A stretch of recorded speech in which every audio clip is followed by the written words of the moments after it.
Assalamualaikum warahmatullahi wabarakatuh. Wassalatu wassalamu ala asrofil anbiya'i wal mursalin wa ala alihi wa ashabihi ajmain. Terima kasih kepada bapak-bapak dan ibu-ibu yang telah hadir dalam pengajian Sabtu pagi di surau kita kali ini. Insya Allah pagi ini Ustadz Happy akan melanjutkan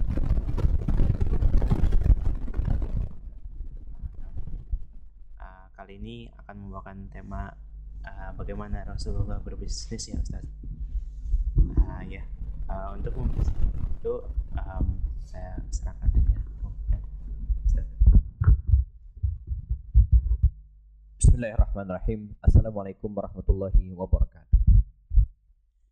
Innal hamdalillah nahmaduhu ta'ala wa nasta'inu bihi wa nastaghfiruh. Nashhadu an la ilaha illallah wa nashhadu anna Muhammadan 'abduhu wa rasuluh. Allahumma shalli ala hadzal nabiyil karim wa ala alihi wa sahbihi ajma'in. Bapak dan Ibu sekalian, rahmatullah. Alhamdulillah pada hari ini kita bisa berkumpul di sini di hari yang ke-11 di Ramadan tahun 1434 Hijriah di musala kita yang tercinta, surau kita di Melbourne, Australia. Pada kesempatan kali ini kita akan membahas sebuah buku ya, yang terbit tahun lalu ini ya. Judulnya Beginilah Rasulullah Berbisnis. Dan secara pribadi saya memang sedang agak concern di kupasan-kupasan ya, buku-buku Sirah Nabawiyah. Di antara 50 judul buku yang saya pernah tulis, mungkin 60-70% ya, itu semua berhubungan dengan Sirah Nabawiyah.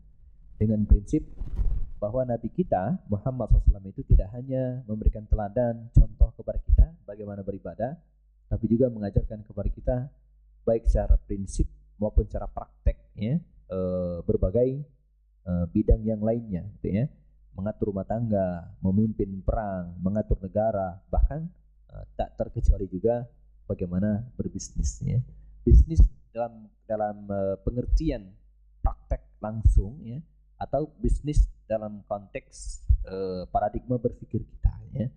Dan karena itu pada sajian ini nanti kita bisa berbeda pendapat ya, atau sekedar sharing ya, mengubah paradigma berpikir kita secara pribadi ya. Nah, sebagai awal ya, terus terang ini slide sangat banyak ya, ada 48 slide. Jadi kalau disampaikan sungguhnya butuh waktu sekitar 2 jam.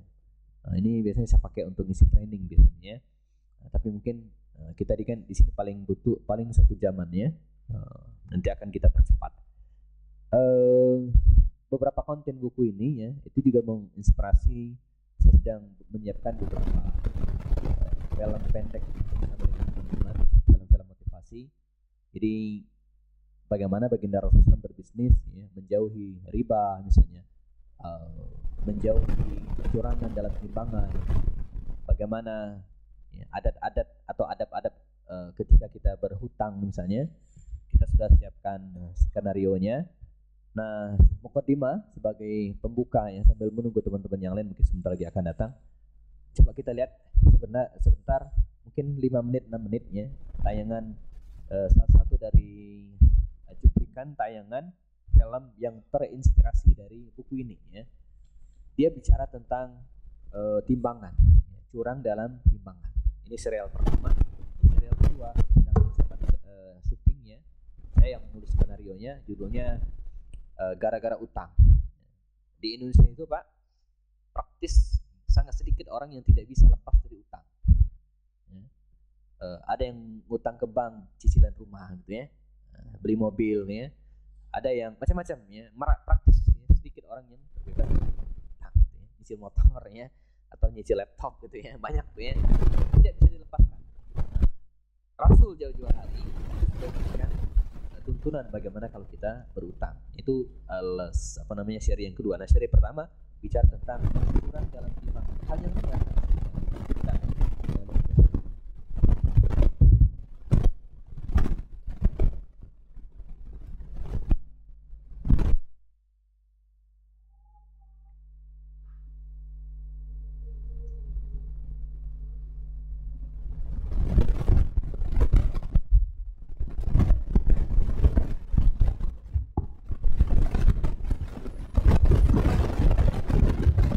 Ummah TV, cahaya umat dan bangsa. Kampung Madian diazab oleh Allah Subhanahu wa taala dengan cara disambar petir, gempa bumi dan kilat sehingga mereka semua binasa. Ada yang mau disambar petir? Kalau disambar petir bisa kritik rambut.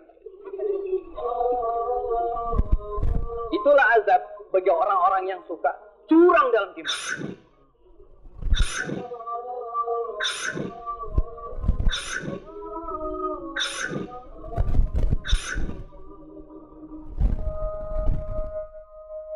La ilaha illallah, la ilaha illallah, la ilaha illallah. Ditempelan besi sehingga dia beratnya itu lebih, misalnya mesti sekilo, ya, nggak tahu cuma 8 ons, karena 2 onsnya itu besinya gitu ya. Terus ini kacang, lalu ini sudah dihitung semua.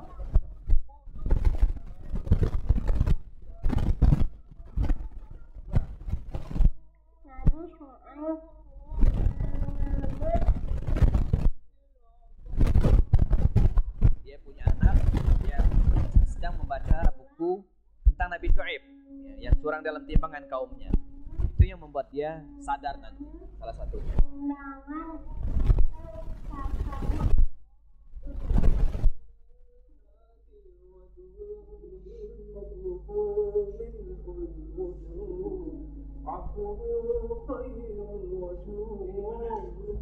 Ini dekat rumah saya, Pak, di Bogor.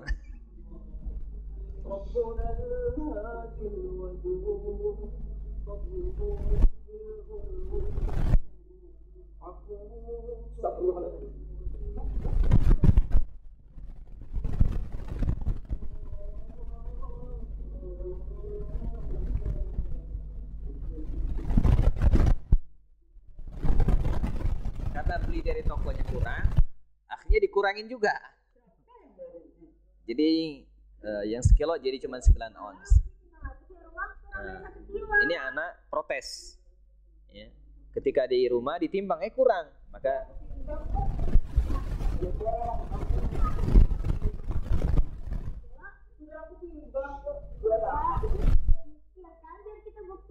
supaya gulanya tuh memang benar, kurang dari 1 kilo.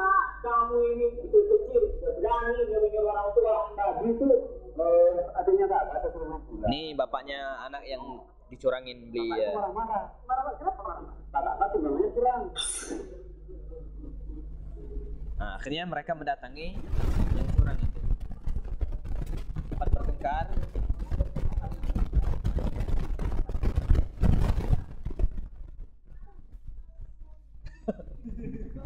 Seri kedua itu lebih seru lagi Pak berantemnya. Karena berantem dengan debt collector.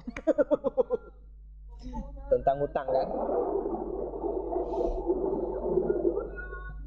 Dia linglung, bingung, dia nasihatin ustadz, baca buku anaknya. Biasa curang gitu. Aman ngerti kita ya. Assalamualaikum.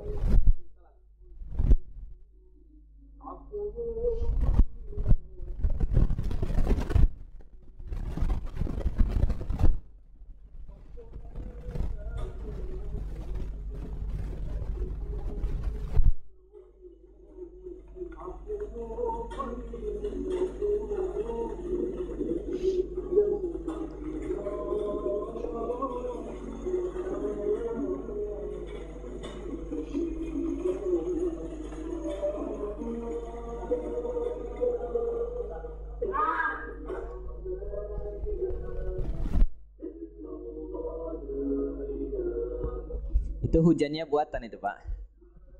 Pakai apa? Mobil suka nyiramin tanaman ya. Ini syutingnya jam 2 malam. Pakai itu pemadam nyiram tanaman kan. Dia mampir ke masjid.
Itu trailernya 15 detik ya.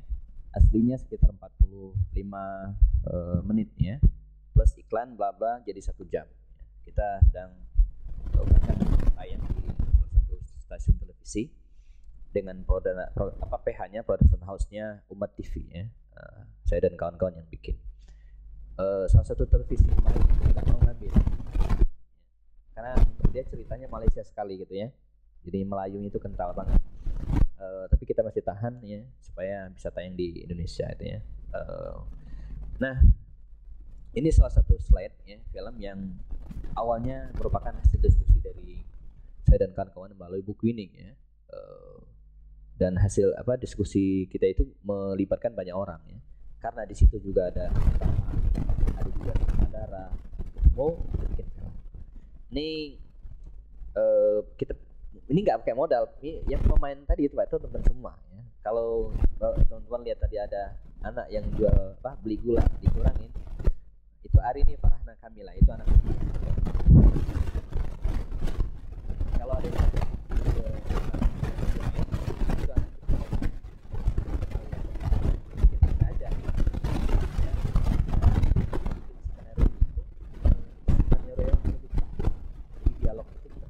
waktu ada alur cerita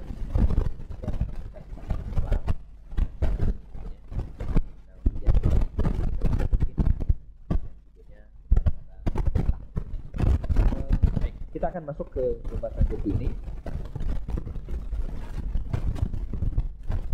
Kenapa?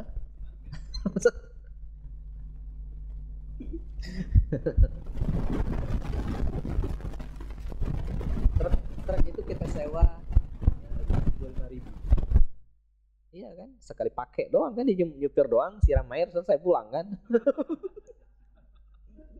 Gak mengapain, gak ada dialognya kan. Yang mahal itu kita sewa genset ya kan, malam kan butuh penerangan lampu yang luar biasa. Itu jam 2, syutingnya jam 2 ya. Adegan di masjid tadi itu Pak, 15 menit sebelum azan subuh. Jadi subuh beneran gitu ya. 15 menit kita beres-beres, azan subuh langsung kru sholat. Jadi malam beneran, jadi pakai penerangan ya. Kru nggak ada yang dibayar, dan karena teman-teman yang paling kita ajak makan aja dan seterusnya ya. Sutradaranya juga baru bertaubat ya, yang tadinya suka bikin film yang macam-macam gitu ya, yang ya macam-macam ya. Belakangan kita ajak ngaji, ngobrol ya, mau dia mengelola ini tanpa kita bayar ya. Memang begitu cara kita yang mendakwahi mereka kan, sesuai dengan profesinya ya, sesuai dengan profesi mereka. Kita bikin film seperti ini. Buku Beginilah Rasulullah Berbisnis, buku yang terbit tahun 2002 ini ya.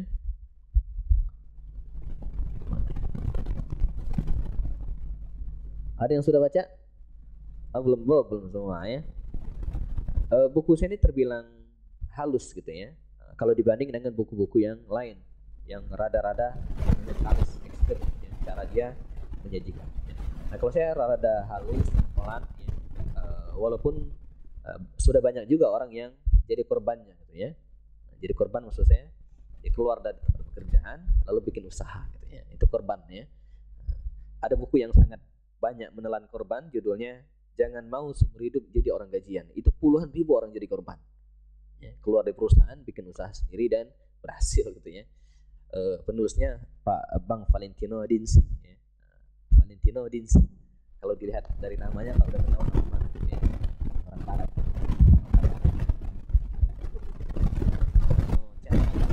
Itu orang-orang sholat ya. Ya, ini kita lewatin saja karena materi training.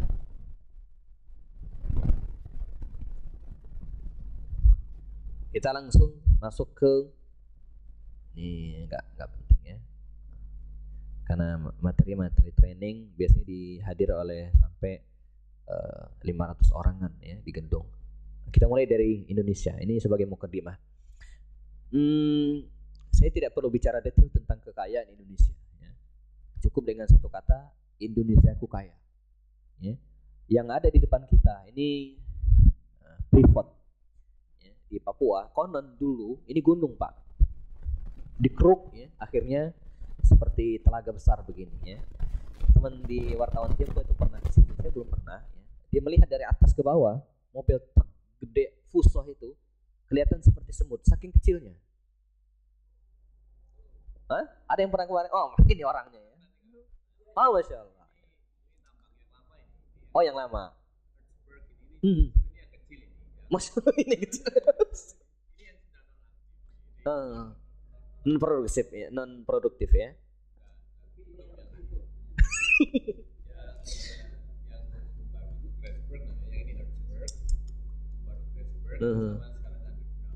Jadi sekarang itu yang Oke.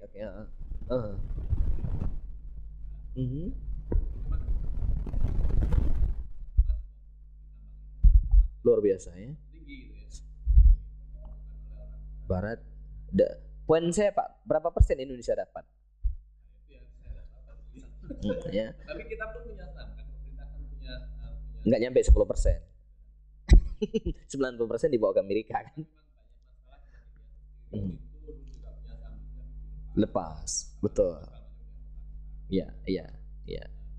Oke, betul ya, yang orang-orang sekitar. Amerika semua ya. Bisa saya data terakhir saya itu sampai 90% itu keuntungan ke Amerika.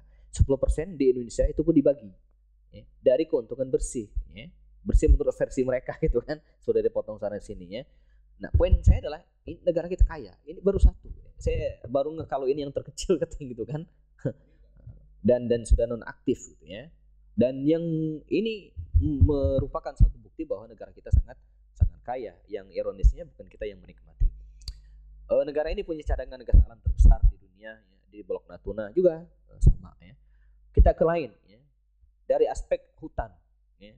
Indonesia itu memiliki kekayaan hutan yang luar biasa ya. Maka ada anekdot kemarin ketika sebagian besar ke daerah Riau ya, yang kebakar, yang ngapankan Singapura ya kan sama Malaysia, terutama Singapura yang dekat. Dia pengen mengadukan masalah ini ke dunia internasional, PBB kan. Bikin saja di status Facebook. Kalau nanti ngadukan Singapura ngadukan, nanti kita adukan juga ke dunia internasional bahwa Singapura itu selama ini bernafas melalui hutan kita nggak bayar. Iya kan, oksigennya diambil dari sini gitu kan, dan selama ini kita kan nggak pernah minta cas ke dia kan.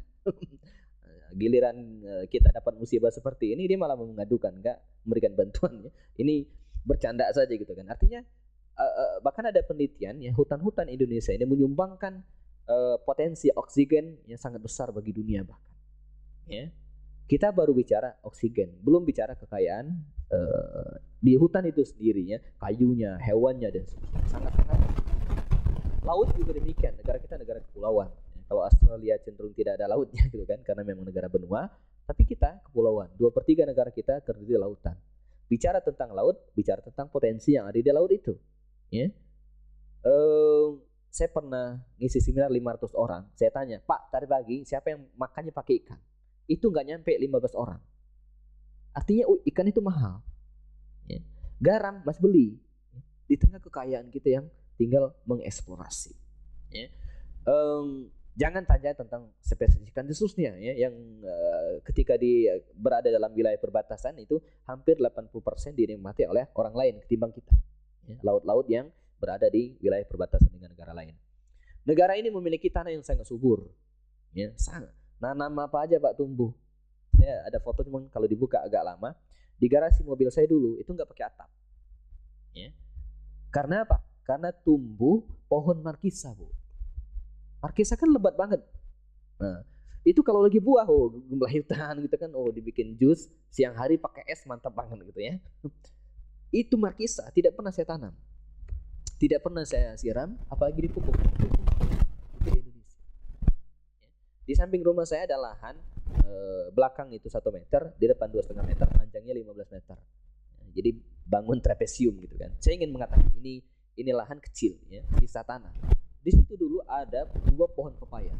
Lebat berbuah sampai saya berbagi kepada tetangga. Saking banyaknya. Itu pepaya tidak pernah saya tanam, tidak pernah saya siram, tidak pernah saya pupuk. Tumbuh sendiri. Itulah Indonesia kaya raya kita ya. Hutan, tanah yang subur ya. Negara ini punya pemandangan yang sangat eksotis. Terkenal dengan Bali itu hanya bagi orang-orang Barat. Ya, kalau orang Arab sih puncak. Ya. Dosen saya dulu ya dari Arab Saudi. Biasa mereka kalau datang ke Indonesia kan suka dapat cerita dari teman-teman mereka yang sudah ke Indonesia. Ya. Nah, kunjungannya kemana? Ke puncak. Ya, pengen melihat keindahan alam. Walaupun ujung-ujungnya banyak kasus juga. Nikah dengan orang setempat kan. Begitu datang, baru 2 mingguan datang sebelum mengajar ya, dia minta. Dia bilang, temanin, nadhabu ila puncak. Temani saya ke puncak. Ini dosen, Bang. Oke, kita pakai kendaraan kantor waktu itu berangkat. Sampai di Cibubur, ya, dari Salemba terus ke arah puncak, Cibubur macet. Hari Sabtu kalau nggak salah. Orang Arab tahu sendiri kan, ya, kesabarannya itu harus banyak belajar dari Indonesia. Masih lama. Ini belum seperempat Ustaz ke puncak itu kan. Waduh, katanya, cari tempat lain. Akhirnya itu kita belokkan ke Taman Cibubur. Tempat anak-anak suka camping kan.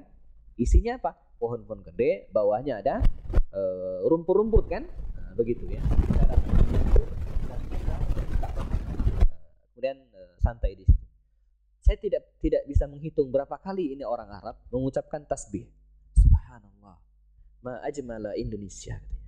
Betapa indah Indonesia. Ma ajmala Indonesia. Betapa indah Indonesia. Dalam hati saya apa yang indah? Pohon gede, rumputan. Bagi dia itu indah luar biasa. Kita sudah setiap hari kita ngeliat gituan gitu kan. Ya, banyak yang lebih dia kagum luar biasa. Jadi negara kita, tapi di tengah keindahan alam yang sedemikian rupa ya, penelitian mengatakan Singapura yang penduduknya hanya 5 juta orang, ya, mungkin fixnya 3 juta, ya, 2 juta itu pendatang, itu bisa mendatangkan turis ya, setahun itu 10 juta. Ini penelitian dilakukan ya 2009 lalu. Mungkin sekarang meningkat. Jadi 5 juta penduduk itu bisa menghasilkan devisa atau mendatangkan turis setahun itu 10 juta. Nah, pada saat yang sama Indonesia yang ya 241 juta penduduknya ya, seluruh Indonesia 241 juta penduduk itu hanya bisa mendatangkan 7 juta turis. Jadi orang apalagi di era-era banyak isu terorisme itu kan mengurangi. Dengan Singapura saja kita kalah dalam mengelola aset dan mengembangkan ya, potensi pariwisata untuk kita punya, tapi tidak bisa mendatangkan devisa bagi negara. Ya.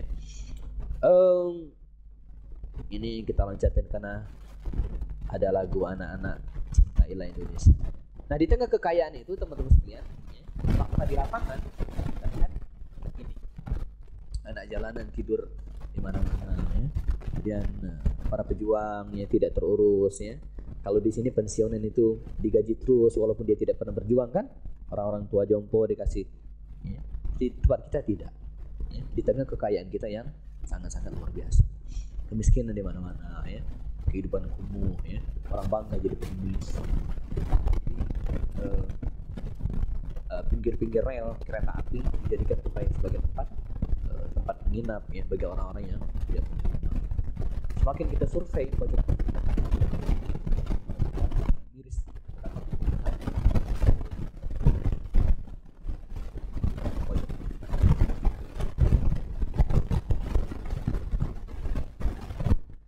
di Tangerang itu ada sebuah keluarga 6 bulan itu terpaksa mencampur nasinya itu dengan singkong.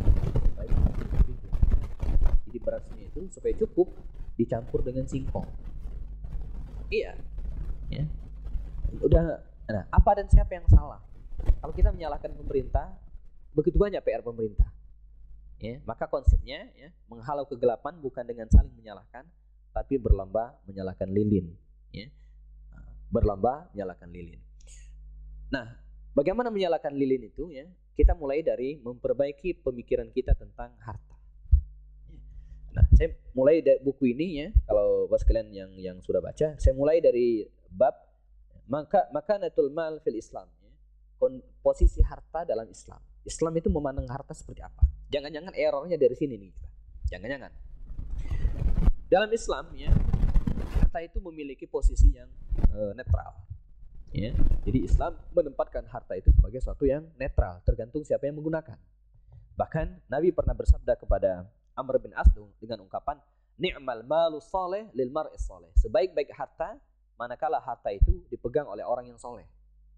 Jadi kalau harta dipegang oleh orang yang soleh, maka outputnya, distribusinya itu ke tempat-tempat yang soleh juga.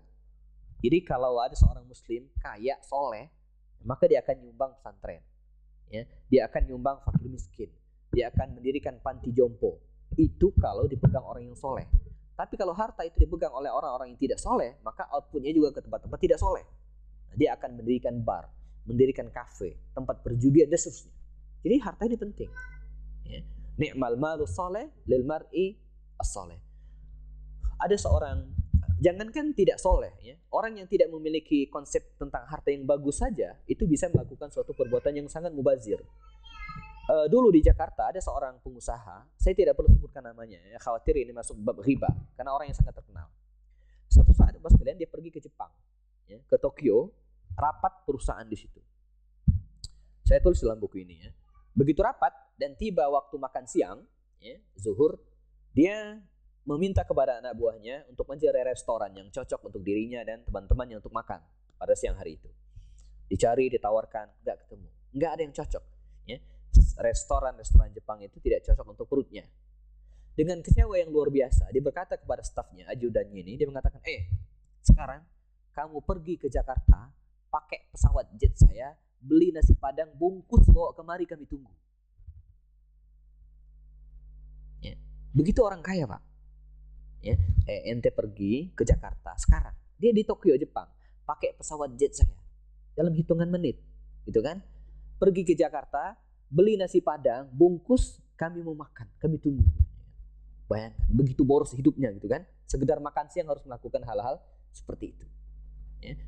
Kononnya dia juga pernah, dia punya karpet yang harganya itu 1,6 miliar. Itu kalau uang dipegang oleh orang-orang yang bukan penjahat, bukan. Orang-orang yang tidak memiliki konsep berpikir yang baik tentang harta. Saya pernah menginap di sebuah villa di arah ke Sukabumi, gitu ya, dan kawan-kawan rehlah gitu kira-kira. Saya kenal dengan pemiliknya.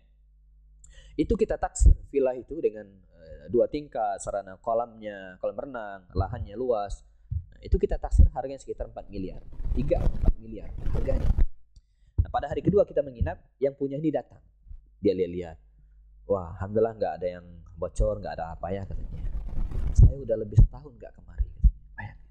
Dia punya uang 4 miliar di situ, dia sendiri nggak pernah ke situ. Artinya dia punya uang ditaruh begitu saja, gitu kan? 4 miliar, Pak. Saya lebih dari setahun nggak kemari, katanya kan. Dan itu bukan satu, banyak yang kayak gitu kan. Ini saya nggak kebayang 4 miliar. Ya. Coba kalau digunakan, ada seorang ibu tetangga saya untuk menghidupi keluarganya, Pak. Ya. Dia hanya butuh uang 100.000. Uang 100.000 itu dibeliin gandum, dibeliin apa-apa, dibikin kue. Ya. Dikeliling rumah ke rumah, uang 100.000 itu bisa menghidupi satu keluarganya. Ini 4 miliar. Begitu mubazir. Ya. Nah, jadi maka paradigma berpikir tentang harta ini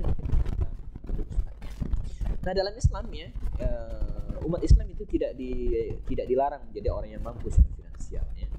Ketika bicara tentang mengapa harus kaya, ya, karena harta itu tulang punggung kehidupan. Hari ini jangan bicara kebutuhannya, nyekolahkan anak. Ketika bicara tentang yang pokok saja, misalnya, pelajaran ekonomi kelas 2 SMP kita dulu itu mengatakan kebutuhan pokok itu kan ada 3. Sandang, pangan, dan sekarang bukan papan lagi, beton. Pakai lagi. Kecuali di sini masih pakai. Sandang, pangan, papan. Bicara 3 hal ini, bicara uang. Apa misalnya? Pangan, makan. Makan kita punya konsep kelas 3 SD dulu diajarkan sehat 5 sempurna. Itu duit semua isinya. Ya. Supaya sempurna susu, ya. Daging, ya, dan kemudian sayur, itu uang semua. Ya. Ketika bicara sandang, ya, pakaian juga demikian. Ya. Kita beli baju baru ketika akan lebaran doang. Untung ada lebaran. Kalau nggak ada lebaran nggak beli baju, jangan-jangan. Rumah, ya, juga demikian, gitu ya. Rumah itu menjadi suatu hal kebutuhan. Belum bicara tentang kendaraan, kayak teman-teman di sini sepertinya harus punya kendaraan itu. Maka Nabi mengatakan arba'atun minas sa'adah. Ada 4 hal yang bisa membuat kita beruntung. Pertama adalah zaujatun salihah, Yang kedua adalah baitul wasi', rumah yang luas. Ya. Syekh Yusuf Al-Qardawi menafsirkan hadis ini, yang dimaksud dengan baitul wasi' adalah baitul lahu situ ghuraf, rumah yang memiliki tangga. Jadi kalau itu yang dimaksud dengan rumah yang memiliki minimal 6 kamar. Mengapa? Karena di situ harus ada kamar pemilik, harus ada kamar anak perempuan. Hadis ini mengatakan kalau anak kita usianya sudah 10 tahun, fadriquhu fil madaji, harus bisa tidur. Jadi bagi anak itu dua. Zalim itu ada tak? Dia suruh tidur di sofa kita. Atau sebaliknya kalau di kamar kita yang zalim gitu ya. Zalim kalau ada pembantu ya, kita taruh di gudang. Jadi maka benar kata Yusuf minimal situ.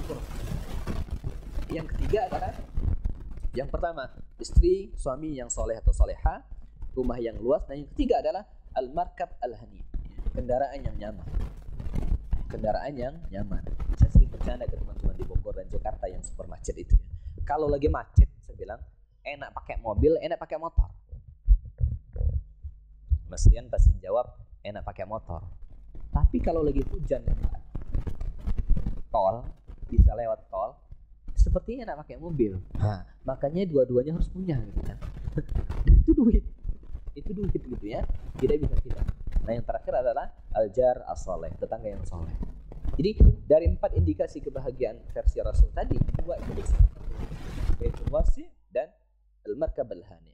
Rumah yang luas dan kemudian kendaraan yang nyaman. Walaupun ada yang mengatakan rumah sempit juga bisa bahagia, tapi kalau bisa memilih, lebih baik rumah luas tapi bahagia kan. Kalau miskin juga bisa bahagia, iya, tapi lebih enak lagi kaya bahagia kan. Jadi ukurannya itu ya. Kalau sekarang banyak orang berantem, pisah, cerai suami istri, Ustaz. Kenapa? Karena kekayaannya banyak. Iya, tapi banyak juga orang ya, istri yang minta dicerai karena suami nggak bisa memberikan nafkah. Jadi kita sering berlindung ya, atas ketidakmampuan kita gitu ya, dan ini berbahaya. Baik, yang berikutnya ya, harta juga atau peredaran uang ya. Menurut kajian sosiologi, peredaran uang bisa menjadi salah satu indikator kesalehan masyarakat. Di zaman Umar bin Abdul Aziz itu ya, di mana kesalehan masyarakat merata, maka kekayaan juga merata. Sampai orang-orang kaya itu ya, repot susah mau bayar zakat. Karena mereka nggak terima lagi, ya, bukan mustahik lagi. Nah, di negara kita kan sama, susah pun juga bayar zakat karena belum mencapai nisab gitu ya. Bedanya itu ya. Di Umar bin Abdul Aziz itu yang zakinya susah bayar zakat karena semua orang sudah tidak layak disebut mustahik. Di negara kita sebaliknya ya, tidak bisa bayar zakat karena belum mencapai nisab. Ujung-ujungnya infak, itu pun seikhlasnya. Kalau sudah seikhlasnya itu pasti dikit. Infak berapa? Seikhlasnya. Ini akibat salah mendefinisikan ikhlas. Keliru ya. Banyak perintah syariat yang hanya bisa dilaksanakan jika ada uang. Ya. Syahadat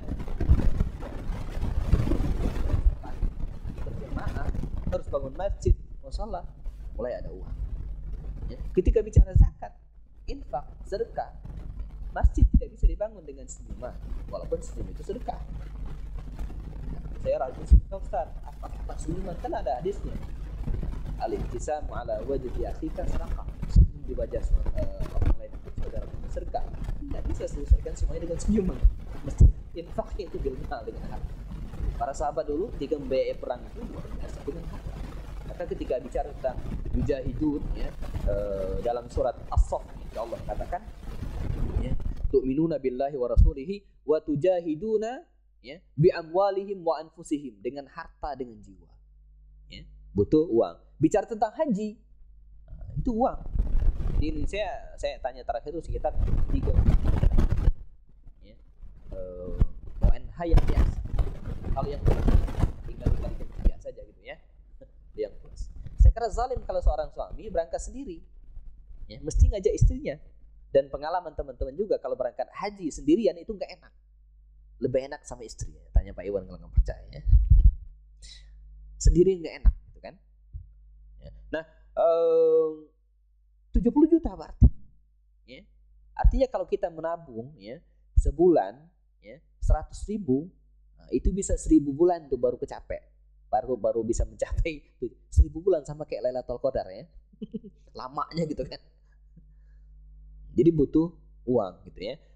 Ketika bicara tentang zakat itu teman-teman sekalian, kalau kita nisabkan dengan emas ya, itu 85 gram emas. Itu nisab. Jadi syarat seseorang membayar zakat kedua, pertama mencapai nisab, yang kedua mencapai setahun, itu disebut dengan haul. Jadi kalau kita punya uang setara dengan 85 gram emas dan ngendon selama setahun nggak dipakai, wajib zakat. Lain dengan zakat lain, zakat kan banyak macam. Nanti ada zakat barang kebutuhan, zakat mal seperti ini, zakat perhiasan pertama ya. Nah kalau kita uangkan di Indonesia hari ini masuk ke rata-rata 500.000 per gram. 85.000 dikali 500.000 itu ketemu angka 42.500.000. Artinya kita punya tabungan 42.500.000 juta untuk setahun, kita wajib zakat. Kalau kurang dari itu enggak. Kalau kita hitung 42 juta supaya uang kita mencapai 42.500.000 setahun, minimal kita harus menabung sebulan berapa, Pak? Supaya kita punya uang 42.500.000. Ya, maka setahun kita harus sebulan ya, berarti tinggal dibagi 12 kan? Nah, kalau 3 saja baru 36 juta kan? Betul nggak? Nah, masih kurang 3,5. Bayangkan kita harus nabung sebulan 3,5 juta. Berapa gaji kita? Gaji 2,5 juta kurang. Ya. Bank itu ya, ada yang kerja di bank, studi kelayakan bank ketika dia akan memberikan kredit minimal besaran kredit itu sepertiga dari gaji. Artinya kalau kita pengen menabung 3,5 juta sebulan, gaji kita mesti di atas 10 juta. Berapa banyak orang kita di Indonesia yang gajinya 10 juta? Fresh graduates S1 itu rata-rata di bawah 3 juta masih ya. Ketika lulus kerja masih di bawah 3 juta. Saya bekerja di majalah Islam Sabiri 7 tahun, mentok gaji saya 4 juta.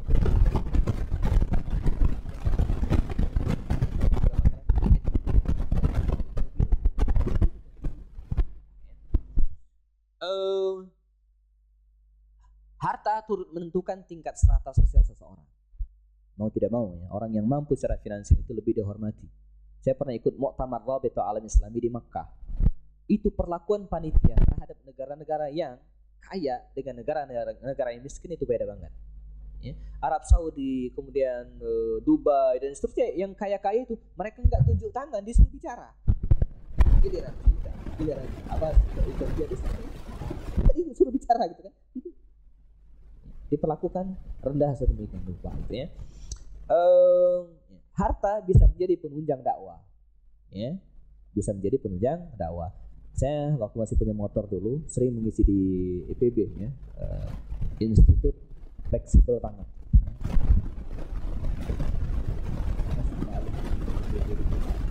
Berhasil kerja lupa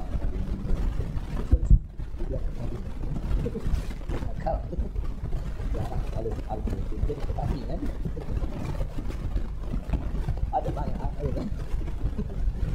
ada yang bisa saya mengisi di mereka kemudian itu beberapa kali gagal karena dalam perjalanan Bogor itu kan seperti Melbourne nggak bisa gitu udah hujan gitu ya tiba-tiba berhujan gitu kan di sini nggak hujan di sini hujan kan di Bogor hujan kan ya pasti setiap hari hujan namanya peta hujan gitu ya. Begitu tiba karena saya balik lagi dan patah menjadi dai gitu ya. Persoalan dakwah itu. Tapi ketika bisa di karena tempat hujan duduknya aman, itu bisa menjadi sarana penunjang dakwah. Itu salah satu contoh yang sangat kecil. Harta bisa menjadi sebab mendapatkan kebahagiaan dunia. Ini nggak usah dibahas.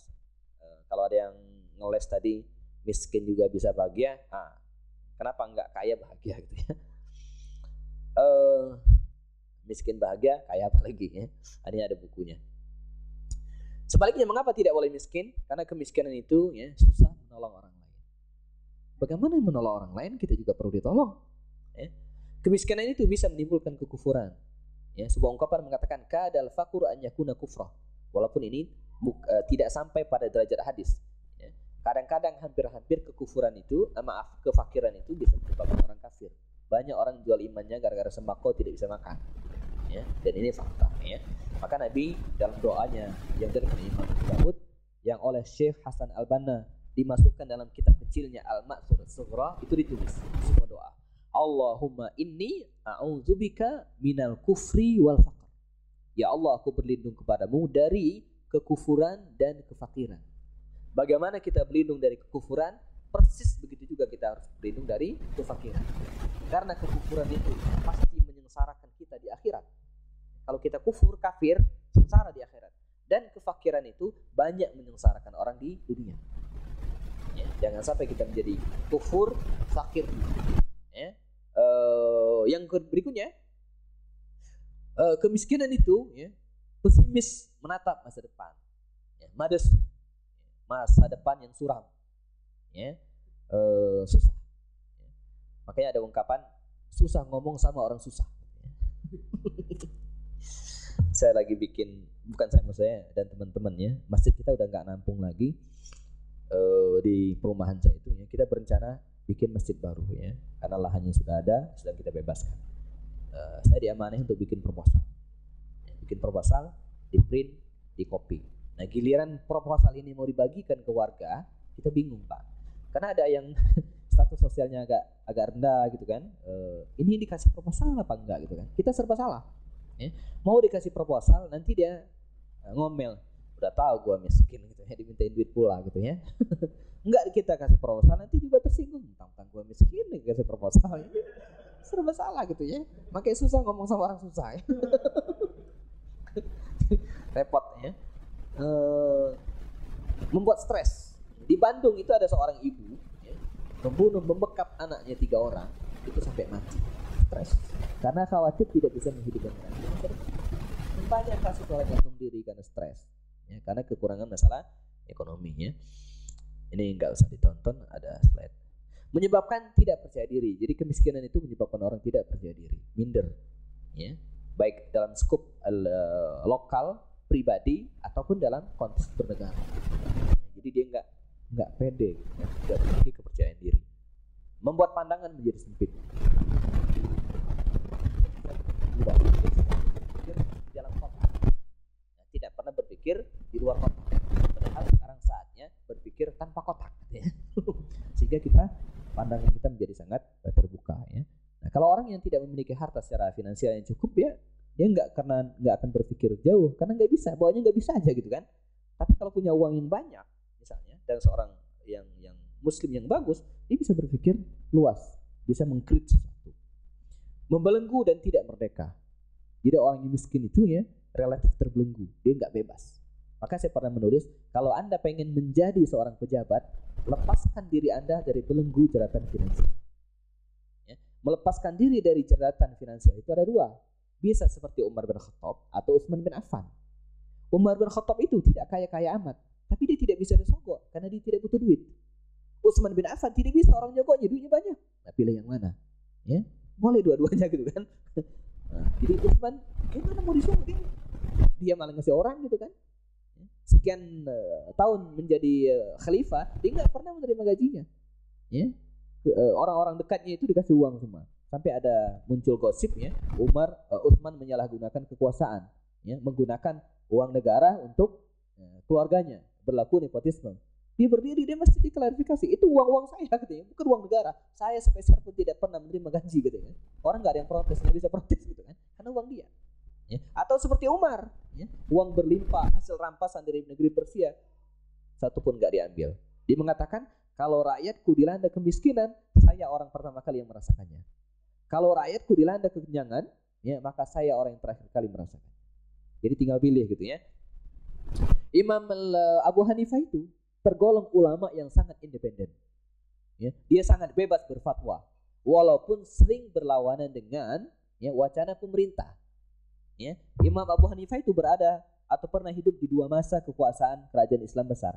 Di akhir pemerintahan Bani Umayyah dan di awal pemerintahan Bani Abbasiyah di Baghdad. Dan dia sangat bebas memberikan fatwa, tidak terikat dengan ikatan pemerintah. Mengapa? Karena dia nggak dibiayai oleh negara hidupnya. Bayangkan kalau ada ulama yang sehari-hari sebulan-bulan digaji oleh pemerintah, bagaimana mungkin dia akan membuat fatwa yang berlawanan dengan pemerintah walaupun itu salah? Karena dia menjadi stempel pemerintah, ya nggak bisa, ya membelenggu, tidak merdeka, membuat mudah tersinggung dan kena penyakit SMS. Jadi katanya orang miskin itu mudah tersinggung. Ya, penyakit SMS ini senang melihat orang lain susah. Senang melihat orang lain susah, atau susah melihat orang lain senang, sama itu. Jadi kalau orang senang, dia yang susah. Ya, tetangganya beli mobil, iya gerutu, paling korupsi, ya kan? Dia berantem gitu ya. Ya. Kalau temannya susah, dia senang. Karena mengapa? Karena dia punya teman. Nah kalau orang kaya kan enggak. Kalau tetangganya beli mobil, dia ngapain Pak? Beli juga. Ngapain berantem gitu kan? Ya. Kalau orang kaya terus ada yang susah, maka dia bantu. Ya. Dia enggak malah senang gitu kan? Dia malah kasihan gitu kan? Jadi itu salah satu efeknya. Ya. Kemiskinan itu menghambat pendidikan. Kalau ada di film Laskar Pelangi, ya, karangan Andrea Hirata, garapan sutradara Riri Reza yang terkenal itu ya, ada tokoh yang namanya Lintang, cerdas luar biasa, tapi gagal sekolah. Mengapa? Karena terbentur masalah ekonomi. Dan itu banyak di Indonesia. Ya, cerdas luar biasa, nggak ada biaya, anggaran 20% oleh pemerintah tidak terrealisasi. Ya. Kalau di sini dari SD sampai perguruan tinggi atau SMA full gratis, di Indonesia masih banyak yang bayar. Ya, walaupun sekarang sudah ada BOS, tapi belum merata, bisa menghambat pendidikan. Mematikan kreativitas. Kemiskinan itu mematikan kreativitas. Bagaimana mau kreatif? Orang nggak punya modal, ya, menutup peluang itu, ya. Makanya muncul dalam pertanyaan ekstrim, ya, masihkah Anda ragu untuk menjadi orang yang mampu? Orang miskin itu bisa sholat, ya kan? Tapi orang kaya bisa membuat orang lain bisa sholat. Ya. Orang miskin itu bisa sekolah mungkin, tapi orang kaya bisa membuat orang lain bisa sekolah, menyekolahkan orang lain. Orang miskin bisa menghafal Quran, ya. Karena kan nggak perlu modal menghafal Quran. Tapi orang kaya bisa membuat orang lain juga hafal Quran. Dibikin lembaga hafal Quran dan seterusnya. Orang yang tidak termotivasi jadi hafal. Orang miskin bisa sekolah, bisa sedekah dengan senyuman misalnya. Tapi orang kaya bisa sedekah lebih banyak. Ya. Nah, jika Anda seorang suami, ini lewatin saja ya, nggak ini materi training. Nah, kita kembali kepada Rasulullah. Rasulullah SAW dan para sahabat adalah orang yang mampu secara finansial. Mahar Nabi ketika menikah itu sebanyak 20 ekor unta. Ini saya kutip dari buku. Nah, nanti dicek di buku itu ya. Ar-Rahiqul Maktum karangan Syekh Safiyur Rahman Al-Mubarakfuri. Di situ disebutkan versi Arabnya, mahar Rasul ketika menikah itu isruna baqarah. 20 ekor unta. Kalau satu ekor unta harganya 15 juta, sama dengan sapi ya, berkurban tahun lalu itu harganya 15 juta, 300 juta. Kita ingat 10 tahun lalu ya, kita menikah, berapa mahar yang diberikan? Seperangkat alat sholat ya. Nabi 20 ekor unta. Dan itu punya beliau karena bapaknya meninggal tidak mewariskan harta ya. Pamannya Abu Talib anaknya banyak juga tidak memberikan harta yang banyak. Harta dia sendiri berbisnis ya. Para sahabat Nabi adalah orang-orang yang mampu secara finansial ya. Saya kutip dari buku Kecerdasan Ali, judulnya, karangan Abbas Mahmud Al-Aqad. Versi terjemahannya saya punya, penerbitnya Bulan Bintang, halaman sekian, saya scan dan keluarlah penjelasan seperti ini. Kita baca yang penting saja. Nah, misalnya di sini Utsman, ya, para sahabat mengumpulkan harta. Ya, Utsman pada hari dia terbunuh memiliki 150.000 dinar. Nah, 1 dinar hari ini sekitar 2 juta. Dan 1 juta dirham, ya, sekitar 500 sampai 700.000 per dirham. Tanahnya Hunain, ini kekayaan Utsman ya. Kemudian Zubair bin Awam, ya, harta peninggalan Zubair yang itu mencapai 50 dinar, 1000 ekor kuda, 1000 orang hamba sahaya. Waktu itu masih ada perbudakan. Hasil tanah Talha ya, bin Ubaidillah mencapai 1000 dinar setiap hari, dan hasilnya di Sara lebih dari itu. Nah, kita lihat di kandang Abdurrahman bin Auf, mana Abdurrahman ya? Di kandang Abdurrahman bin Auf, ini kandang hewannya itu terdapat 1000 ekor. 1000 ekor apa tuh? Unta. Nah, kuda. 1000 ekor kuda, 1000 ekor unta, 10.000 ekor kambing dan seterusnya. Bayangkan, kita mau mengakikah anak saja, yang beli kambing, maka teman saya, mohon doa Ustaz, alhamdulillah istri saya melahirkan, alhamdulillah pasal perempuan. Kok alhamdulillah perempuan? Ya kambingnya 1 katanya.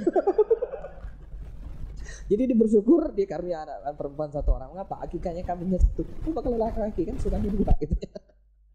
Macam-macam ya. Abdurrahman bin Auf itu 10.000 ekor ya. Nah, ini saya kutip dari buku Utsman bin Affan karangan Muhammad Husain Haikal halaman sekian. Pada perang Tabuk ia menginfakkan 300 ekor unta setara dengan 4,5 M. 1000 totalnya 5,7 miliar. Infaknya 5,7 miliar. Itu baru infak doang, hartanya lebih dari itu pasti ya. Bagaimana mereka kaya? Menjadi karyawan kah? Mungkin gitu ya. Nah ini ada penelitian. Jika ada seorang karyawan PNS atau non PNS yang sekejap, maksudnya cepat, enggak 30 tahun seperti Pak Eko kan, enggak gitu ya.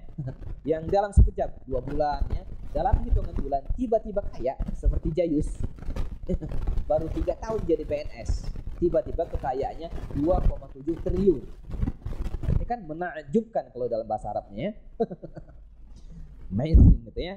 Kemungkinan kalau ada seperti ini, dia akan melakukan salah satu dari hal berikut. Baru kerja 2 tahun, tiba-tiba kaya. Kemungkinan pertama, menikah dengan orang kaya. Bisa kan? Nah, istri kaya, dia kaya juga. Kalau tidak, maka dia melakukan kemungkinan yang kedua. Menang lotre atau undian. Tabung 1 bank, tiba-tiba menang. Undian 1 miliar. Kan tiba-tiba bisa kaya. Kalau tidak, mungkin dia melakukan yang ketiga. Ya, mendapatkan warisan. Anak satu-satunya, bapaknya kaya, meninggal, dapat warisan. Di Jakarta, Betawi banyak yang kayak gitu ya. Punya banyak kontrakan bapak. Meninggal, dia semuanya dapatnya. Atau yang ketiga, kalau tidak, dia memiliki bisnis samping. Wajar.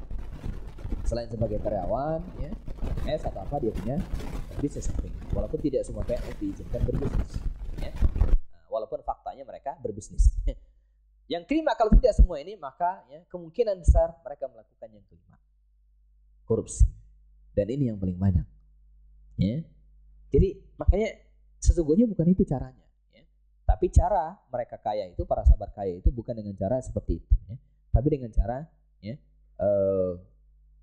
dengan apa yang Anda mencapai semua itu? Dengan cara berbisnis. Ya.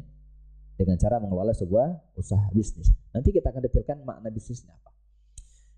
Ini slide cepat aja ya. Masa Nabi berdagang lebih lama daripada menjadi Nabi ya. Beliau berdagang usia 12 tahun sampai 37 tahun ya. 25 tahun. Sementara beliau menjadi Nabi hanya 23 tahun.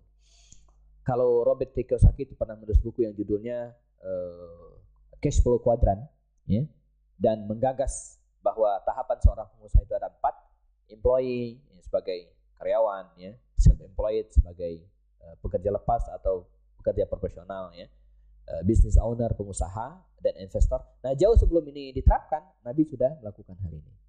Nah, saya kira ini tahapan yang menarik ya. Oke lah ya, jadi karyawan oke gitu ya. Tapi ada tahapan yang berikutnya ya, yang harus kita mulai gitu ya. Kan tidak mungkin orang langsung terjun. Dia perlu skill, dia perlu pengalaman.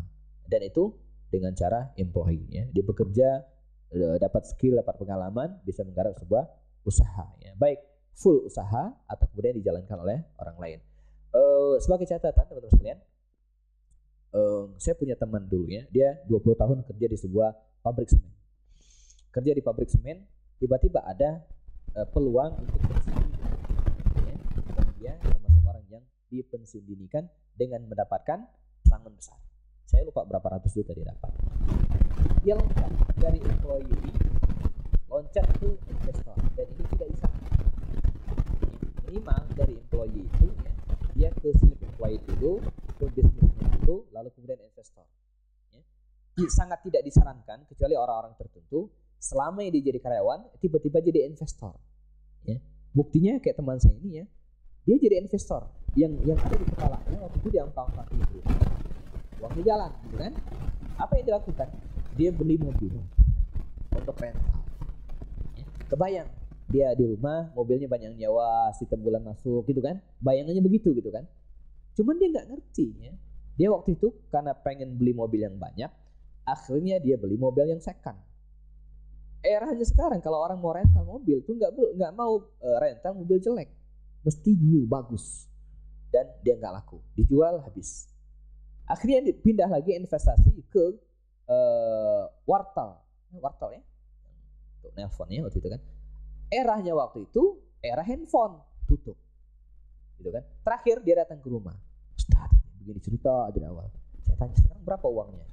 Dia jujur jawab 30 juta. Waduh.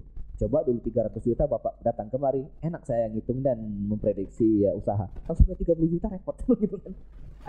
Karena apa? Karena dari employee dia langsung ke investor. Tidak ngerti masalah bisnis. Tidak ngerti sekarang lagi tren apa ya. Karena hal-hal seperti itu ya, nanti kita akan bahas dalam etika bisnis pula, harus dipahami ya. Di antara catatan terpenting kalau kita ingin menerjuni dunia bisnis adalah mengerti bisnisnya. Agar kita pertama bisa menjalankannya, yang kedua agar kita tidak jatuh pada perbuatan yang tidak dibolehkan. Ya, mengerti cara menjalankannya, bagaimana laporan bulanan, seperti itu. Saya walaupun pengusaha besar, tapi sering menjadi rujukan untuk diskusi bagi teman-teman ya. Dia datang ke rumah, Ustaz, saya mau buka usaha begini. Sudah 2 bulan jalan, tapi kok tekor terus. Padahal penjualan banyak. Dia jual mie ayam. Waktu itu lagi tren mie ayam. Dihitung. Ini dia bilang, sehari bisa 120 kok terjual ini. Bagus banget. Tapi kok tekor? Ya. Dia bangga dengan penjualan saja, tapi tidak pernah menghitung pengeluaran. Baik. Kita buka program Excel, sekarang kita masukkan angkanya. Tuh, masukkan. Terakhir enter. Nih Pak, di atas kertas sebenarnya kita kan bisnis Bapak ini tekor, rugi. Mengapa? Karena pengeluarannya terlalu besar. Jual mie ayam, biaya sewa, rokok gede, ada AC-nya, dan seterusnya. Terlalu besar. Walaupun penjualannya bagus, nggak imbang. Nah, ini di atas kertas saja seperti ini. Oh iya, saya nggak pernah menghitung Pak Happy gitu. Ya salah. Bisnis itu harus dihitung untuk modal berapa, sehingga kita bisa jual berapa. Kalau rugi di atas kertas, faktanya pasti lebih besar lagi ruginya gitu kan. Itu akibat kita tidak mengerti masalah bisnis. Itu hal yang sangat kecil, belum memprediksi barang akan laku atau tidak. Saya pernah tekor waktu itu 7 juta. Ikut-ikutan itu salahnya gitu kan. Di Jawa Barat waktu itu sedang tren makanan singkong keju. Ya. Singkong kan makanan anak orang miskin. Keju makanan orang kaya, dikawinkan. Jadilah makanan singkong keju. Itu direktur-direktur perusahaan besar itu kadang suka pesan Pak, makanan ini tren. Saya ikut investasi. 2 bulan pertama begitu. Bulan keempat ruwet. Karena tren makanan begitu. Mesti itu dari awal ke naik. Ini enggak dia sudah di atas, itu jadi keturunan.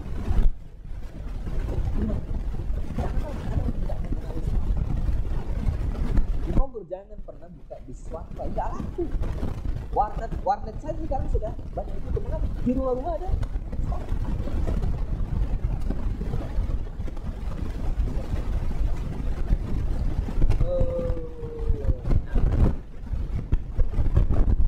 Begini bisnisnya. Pertama ini saya jelaskan dari memiliki pengetahuan tentang hidup jual beli. Dalam Islam banyak bisnis. Ini dalam kita berkalangan usaha. Modal itu sekian. Modal itu nomor satu.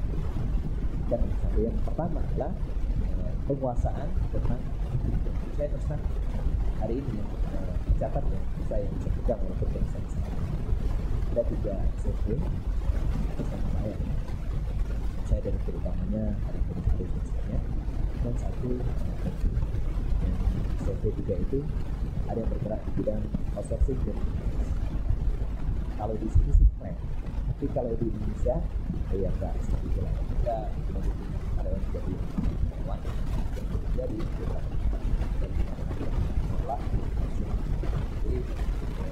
ada peraturan bahwa kantor tersebut tidak boleh mengelola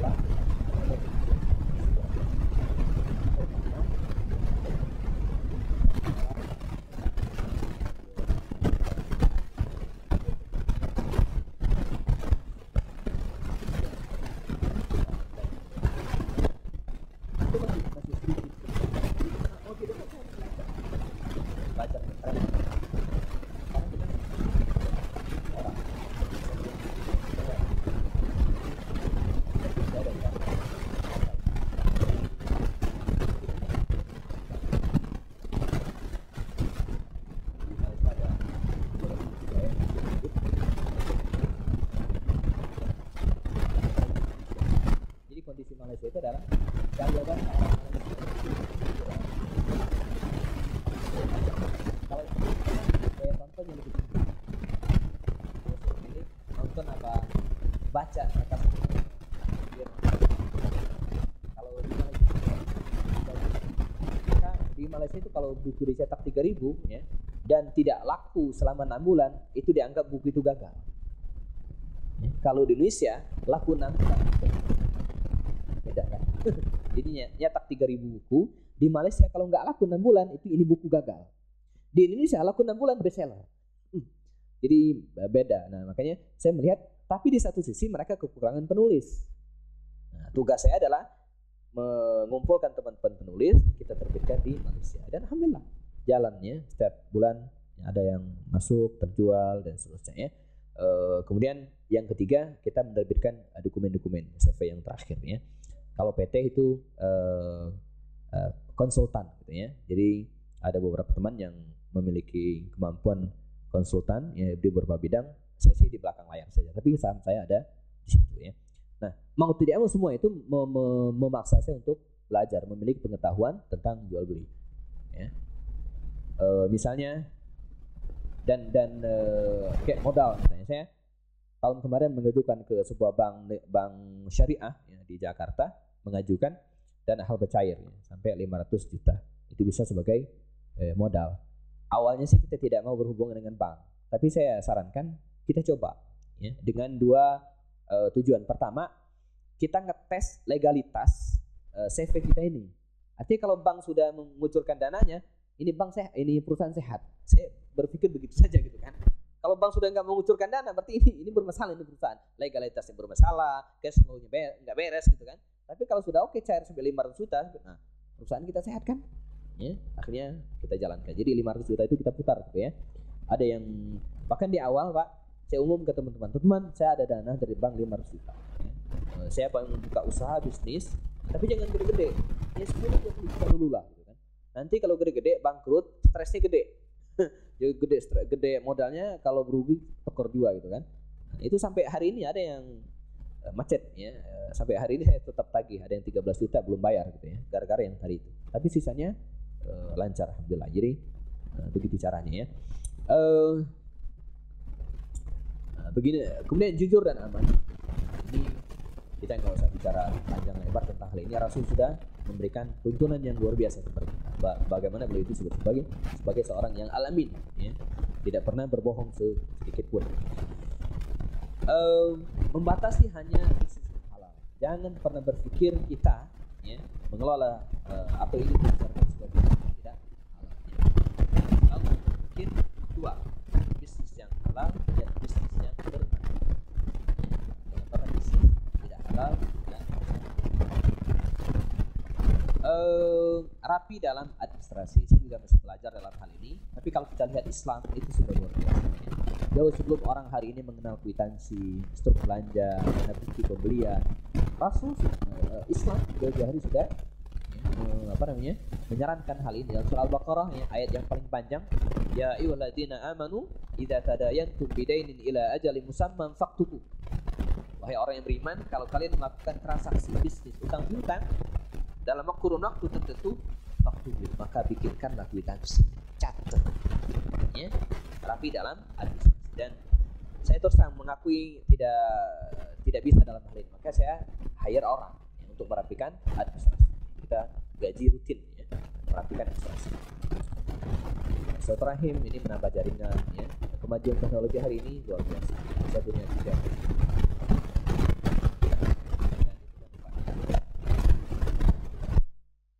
Paling tidak ya, ketika saya hadir di sini ya, itu berkat jasa Facebook ya.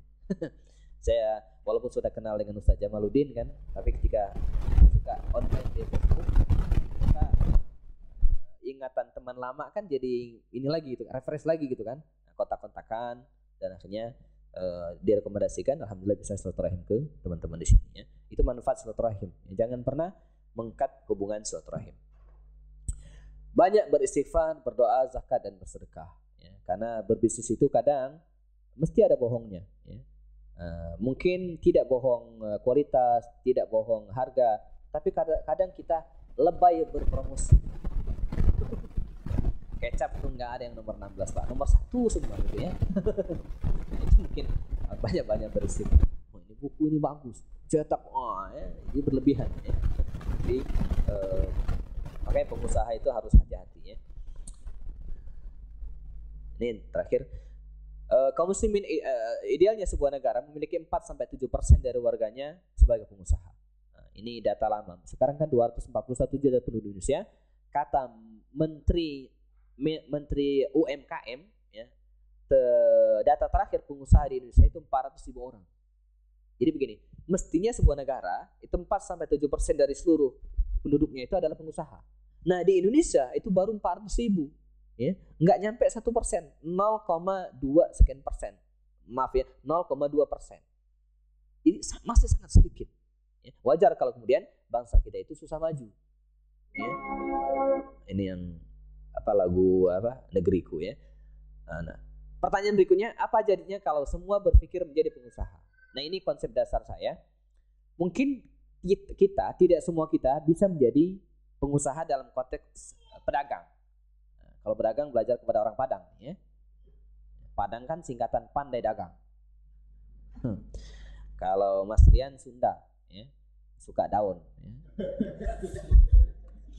Makanya makan di warung-warung Sunda itu mesti ada lalapannya. Ya. Makanya orang Bogor itu katanya jangan sering-sering melihara kambing. Kambingnya kurus pak. Karena daunnya dimakan sendiri ya.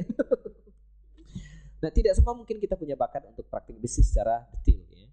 Tapi yang saya ingin sampaikan adalah paradigma kita itu yang harus kita ubah ya.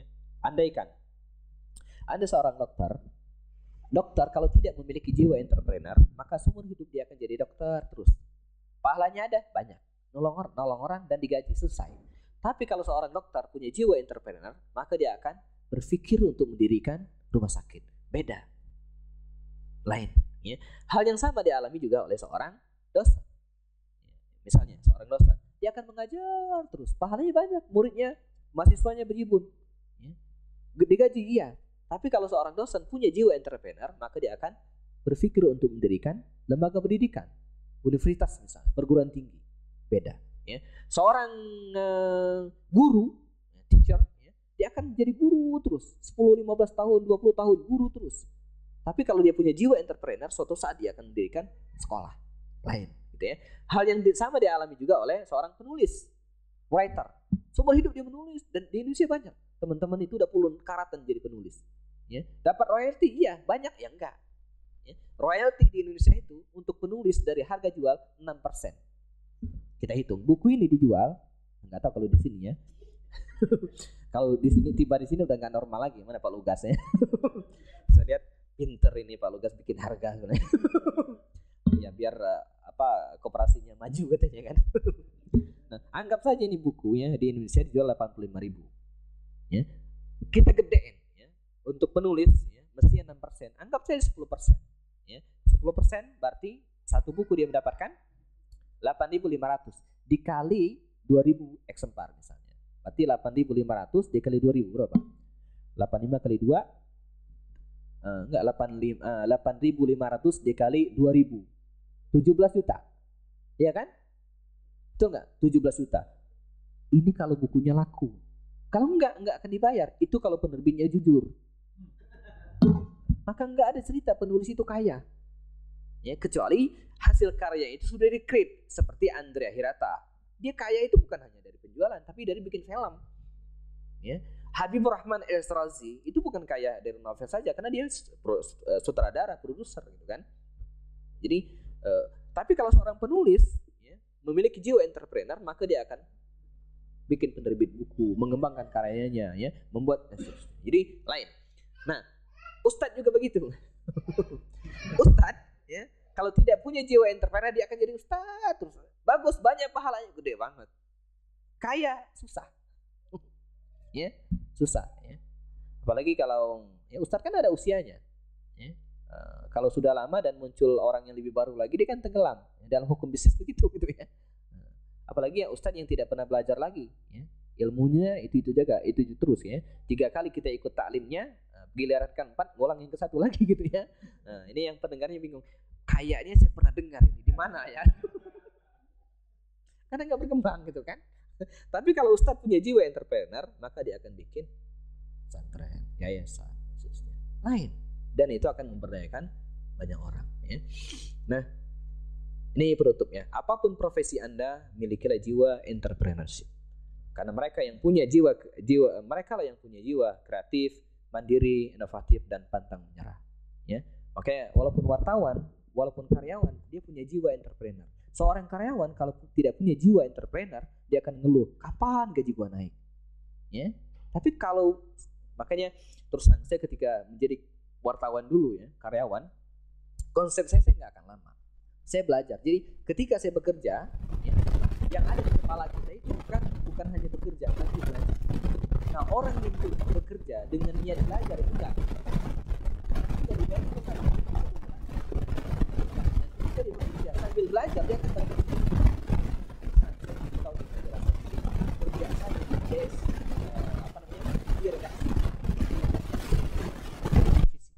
redaksi, produksi, promosi, distribusi, keuangan. Nah, saya nongkrongnya itu di redaksi sebagai wartawan. Ya, kerjaannya menggodok tulisan, ya, setelah itu dilemparkan ke bagian produksi untuk dicetak. Tapi selama sebagai wartawan, saya nggak diam sebagai wartawan gitu kan. Saya intip juga kerja produksi, bagaimana melayout, ya, bagaimana kerja patchmaker. Waktu itu masih patchmaker gitu kan. Bagaimana freehand, bagaimana Photoshop. Saya bisa semua itu walaupun tidak mahir-mahir, tapi bisa. Ya, saya belajar keuangannya, bagaimana mempromosikan. Ketika ke percetakan, walaupun bukan tugas saya datang ke percetakan. Saya hafal ukuran-ukuran kertas, jenis-jenis kertas. Karena niat saya, suatu saat saya harus keluar dan bekerja mandiri. Dan alhamdulillah sekarang ya, saya ngurus cetak ini saya tahu, oh ini kertas namanya ini ukurannya sekian, kalau gitu bisa. Ya. Ini kalau nyetak ini ya 2000 eksemplar, ongkos cetaknya sekian. Nggak usah nanya ke percetakan, bisa ngitung sendiri. Karena dari mana? Belajar. Terbukti ada seorang teman, dia jabatannya terakhir sebagai redaktur pelaksana, ya, pengganti saya dulu ya. Itu sampai keluar dia nggak ngerti, dia ngerti kerjanya nulis saja. Tulisannya selesai. Ya. Ketika bikin majalah, ketika bikin penerbit nggak bisa, karena nggak menguasai. Ya. Tidak berpikir ini tadi ya, entrepreneurship. Ya. Nah kalau orang yang bekerja ya, dan kemudian memiliki jiwa ini, dia nggak akan, ya, dia akan kreatif, ya, dia akan mengembangkan idenya, ya. Tidak akan mengeluh. Ya. Perusahaan yang baik ketika memiliki orang yang berpikir seperti ini pasti akan digaji gede. Ya. Kalau ada orang yang memiliki jiwa entrepreneur dan kemudian kreatif mandiri, sementara perusahaan yang tidak gaji, ya keluar aja, nggak benar tuh perusahaan berarti kan, ya, tidak dibenarkan. Nah teman-teman sekalian, ini spirit yang ingin saya tularkan ya, bahwa mungkin kita tidak semua harus terjun ke dunia bisnis praktek, tapi paradigma berpikir kita. Ada hal yang harus kita evaluasi, misalnya hari ini anak-anak kita keluar dari SMA, perguruan tinggi misalnya ya, begitu banyak membludak mencari pekerjaan. Ya, padahal negara kita kaya, ya, mengapa tidak kemudian 5-10 tahun ke depan kalau ini kita gulirkan ide ini, mereka keluar dari perguruan tinggi, dari sekolah ya, yang terfikir dalam benak mereka bukan mencari pekerjaan, tetapi menciptakan lapangan pekerjaan. Walaupun pemerintah ya itu sudah mulai menyadari hal ini. SMK keluar itu relatif siap menciptakan sebuah pekerjaan, ya kan, bengkel dan seterusnya. Tapi faktanya apa? Mereka bekerja juga. Apa yang error? Di mental. Ya, mereka belum siap. Ya. Saya tahun pertama Pak, ya, keluar dari majalah Islam Sabili itu jungkir balik. Saya mendingan jungkir balik. Ada teman saya jungkir nggak balik-balik. Wah, ya. Kalau karyawan kan sederhana mikirnya kan, kerja akhir bulan tanggal 25 kan gajian. Tapi kalau keluar bulan depan kita mau makan apa gitu kan, diperas. Ya, apalagi itu yang kemudian membuat saya nggak betah kerja dulu. Ketika saya kerja dulu, yang kerja itu cuma untuk saya doang. Jabatan saya terakhir redaktur pelaksana, nyaman, enak, punya ruang khusus, AC tingkat 2 kantor saya kan. Sabili waktu itu sedang gede-gedenya waktu saya keluar ya, tenang nyaman. Yang kerja tunjuk saya, kamu ngeliput, tulis, edit, antar kerjaan saya begitu. Ya, jadi yang otak saya yang kepake itu paling 1/4 doang, sisanya nganggur. Ya, tapi ketika keluar merintis usaha, itu otak kepake semua. Tidur juga mimpi. Ini buku disalurkan kemana. Maka ruangan kerja saya itu isinya buku. Ya, ruang tamu itu isinya buku. Padahal ada gudang. Saya bilang ke istri, jangan taruh gudang. Sebab kalau ditaruh gudang, kita nggak kepikiran jualnya. Nah, ini buku di sini nih ya, dekat musola, ada musola kecil. Kita sholat. Kan doa tuh ini buku harus laku, numpuk gitu kan. Jadi ingat terus kan. Doa ya, sholat tahajud, Doanya buku coba kalau di gudang kan nggak terpikir untuk menjualnya gitu kan. Maka ada sebuah buku yang sangat provokatif, judulnya sebagai penutup, judulnya The Power of Kepepet. The Power of Kepepet. Jadi orang kepepet itu kadang memiliki kekuatan yang luar biasa. Kita Pak kalau suruh lari biasa ada lompatan 2 meter nggak bisa loncat. Tapi kalau di belakangnya ada anjing gila, ekornya kebakar. Nah, cepat banget tuh larinya. 3 meter juga loncat gitu ya, karena kepepet. Ya. Orang tidak bisa renang, dijeburkan tenggelam. Tapi kalau di belakangnya ada buaya bisa segera renang juga ya, karena harus menyelamatkan diri. Nah, kita harus mungkin harus menciptakan kondisi kita dalam kondisi demikian, agar adrenalin kita, potensi kita itu dipaksa keluar. Ya, dipaksa keluar. Ya. Saya bersyukur ya, ini babnya laisa riyaan. Ya. Saya berharap nauzubillah ini bukan dia, tapi sekedar sharing saja gitu kan. Dan saya belum apa-apa dibanding orang-orang yang sudah sukses. Saya ketika di Sabiliyah pada tahun terakhir ya, rumah saya itu sudah 3 kali didatangi developer karena sudah 9 bulan nunggak nggak bisa bayar. Ya, karena saya nyicil kan. Nah, 9 bulan Pak. Ya. Kalau sudah setahun itu disegel oleh bank, rumah ini disita. Itu malunya luar biasa. Sekampung kita malu kan. Ya, rumah disegel oleh bank. Enggak diambil, cuma ditulisin aja ya. Rumah ini dalam pengawasan bank, kan malu luar biasa. Nah, saya belum sampai itu. Tapi developer tuh udah bolak-balik nagih resmi semacamnya. Enggak bisa bayar. Ya. Saya dapat jatah dari kantor itu sepeda motor. Butut ya. Terbitan sepeda motor itu tahun 2000. Ya, dikasih ke saya, bekas. Enggak bisa beli gitu ya. Anak masih kecil-kecil waktu itu ya. Jangankan yang lain. Ketika saya keluar dan mengkrit beberapa usaha, ya, alhamdulillah ya. Motor yang dari kantor tadi saya kasih ke adik ipar, ya, karena saya sudah bisa beli yang baru gitu ya, dan tidak nyicil alhamdulillah ya. Ketika anak saya 2 masih bisa pakai motor, anak saya yang ketiga lahir nggak bisa pakai motor. Motor mana lagi kan? Dan alhamdulillah bisa beli kendaraan yang roda 4. Bahkan sekarang ada 2, 1 saya rentalkan. Rumah, ya, kalau mertua datang, saya tidur di sofa, mertua masuk kamar. Ya, saya kira lama-lama bisa masuk angin kalau seperti ini ya. Berdoa lama, rumah yang di belakang, ya, akhirnya kita bebaskan. Saya beli. Di sampingnya saya beli lagi ya. Jadi ada 3, yang satunya untuk yayasan, ya, anak-anak tahfiz Quran, yang satunya untuk kantor, ya, saya ngantornya di rumah, yang satu kita nyaman. Jadi kalau saya hitung ya, konsep tafsir Syekh Yusuf Qaradawi tadi masuk. Rumah yang luas itu minimal memiliki 6 kamar. Saya kan punya 3 kan, masing-masing rumah ada 2 kamar kan, udah cukup 6 ya. Jadi masuk tafsir versi Yusuf Qaradawi tadi masuk gitu ya. Walaupun belum bagus karena masih asli. Dulu ada pilihan dengan istri, kita beli rumah baru atau memperbaiki rumah ini. Istikharah akhirnya beli saja. Atau perbaiki bisa kapan saja. Dan alhamdulillah istikharah itu benar. Ya. Rumah yang saya beli dulu harganya 49 juta, hari ini harganya 180 juta. Hanya berkisar 6 tahun. Melejit ya kan. Makanya beli rumah itu nggak pernah rugi ya. Beli hari ini jual besok udah untung. Ya. Beda dengan jual mobil, beli mobil, beli hari ini jual besok rugi gitu ya. Nah, ada perbedaan di antara yang membedakan itu tadi. Ketika kita jadi karyawan menikmati gitu kan. Tapi kalau berusaha sendiri akan ya potensi kita akan keluar semua. Lebih dari itu yang harus disyukuri adalah waktu ya. Masalah terbesar bekerja di Jakarta sebagai karyawan itu adalah masalah waktu. Ya. Bisa tua di jalan, ya kan? Ya. Bisa lebih dari separuh hidup kita itu di jalan, Pak. Saya ngisi di Indosat, sering saya cerita ke teman-teman di sini ya.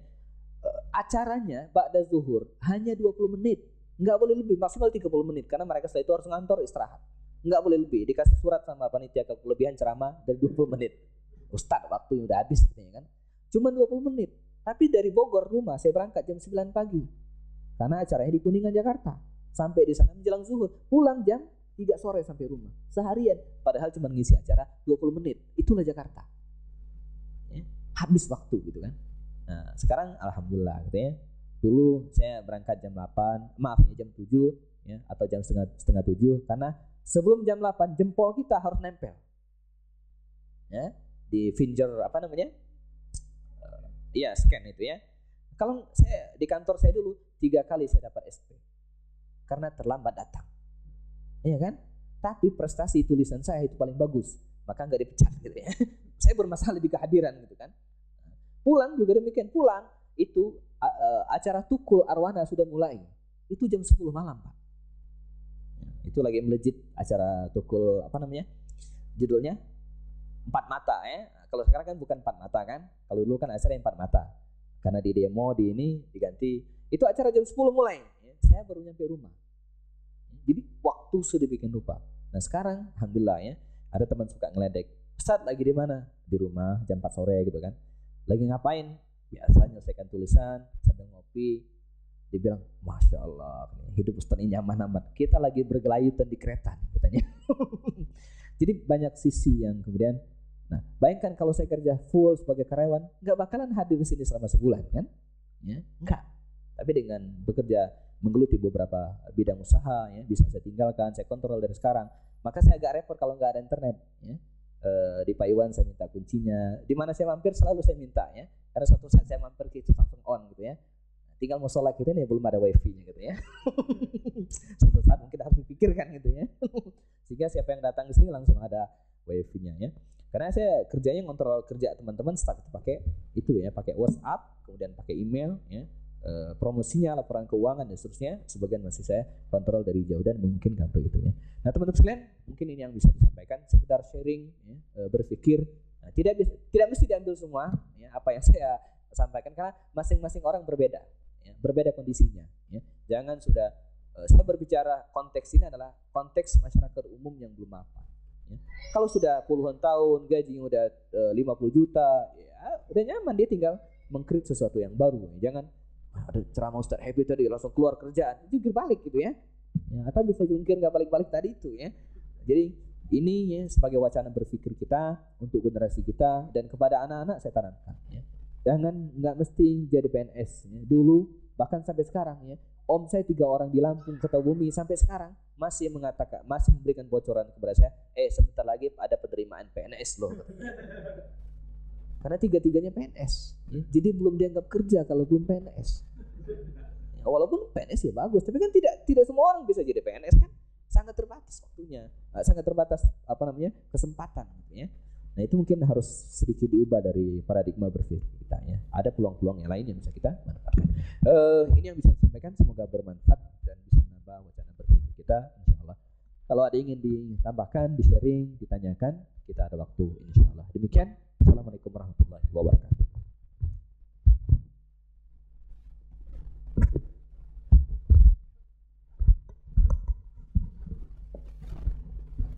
Terima kasih Ustaz Hafi atas kajian kita buku Baginda Rasulullah Berbisnis.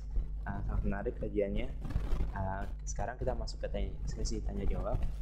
Bagi bapak-bapak atau ibu-ibu yang punya pertanyaan.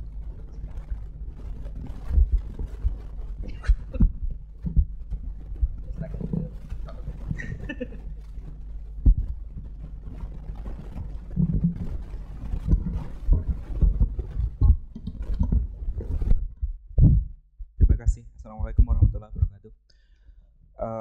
Saya sangat tertarik dengan paparan tadi mengenai yang sahabat-sahabat ketika meninggalkan warisan sebegitu banyaknya. Nah, apakah ada kajian, mungkin tulisan di mana gitu, berapa istri-istrinya? Oh, enggak. Maksud saya seperti ini. Kalaupun mereka secara pribadi itu pribadi yang luar biasa gitu ya, bisnismen yang luar biasa, tentunya di belakang mereka itu ada seseorang atau beberapa orang istri yang mendukung bisnis mereka kan. Kita tidak bisa menafikan bahwa pasti ada pasukan pendukungnya di belakang. Nah, ini mungkin dikupas seperti apakah mereka gitu.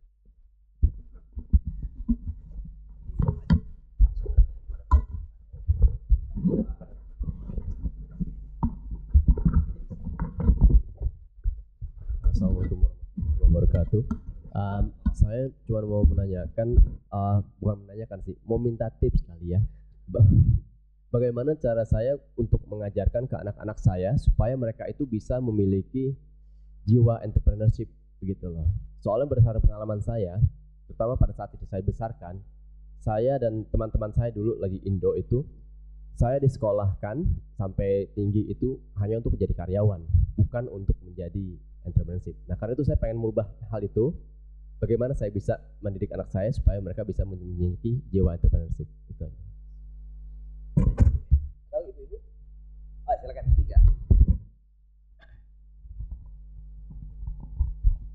Assalamualaikum warahmatullahi wabarakatuh. Waalaikumsalam. Tadi Ustadz menyampaikan bahwa poin nomor 6 dalam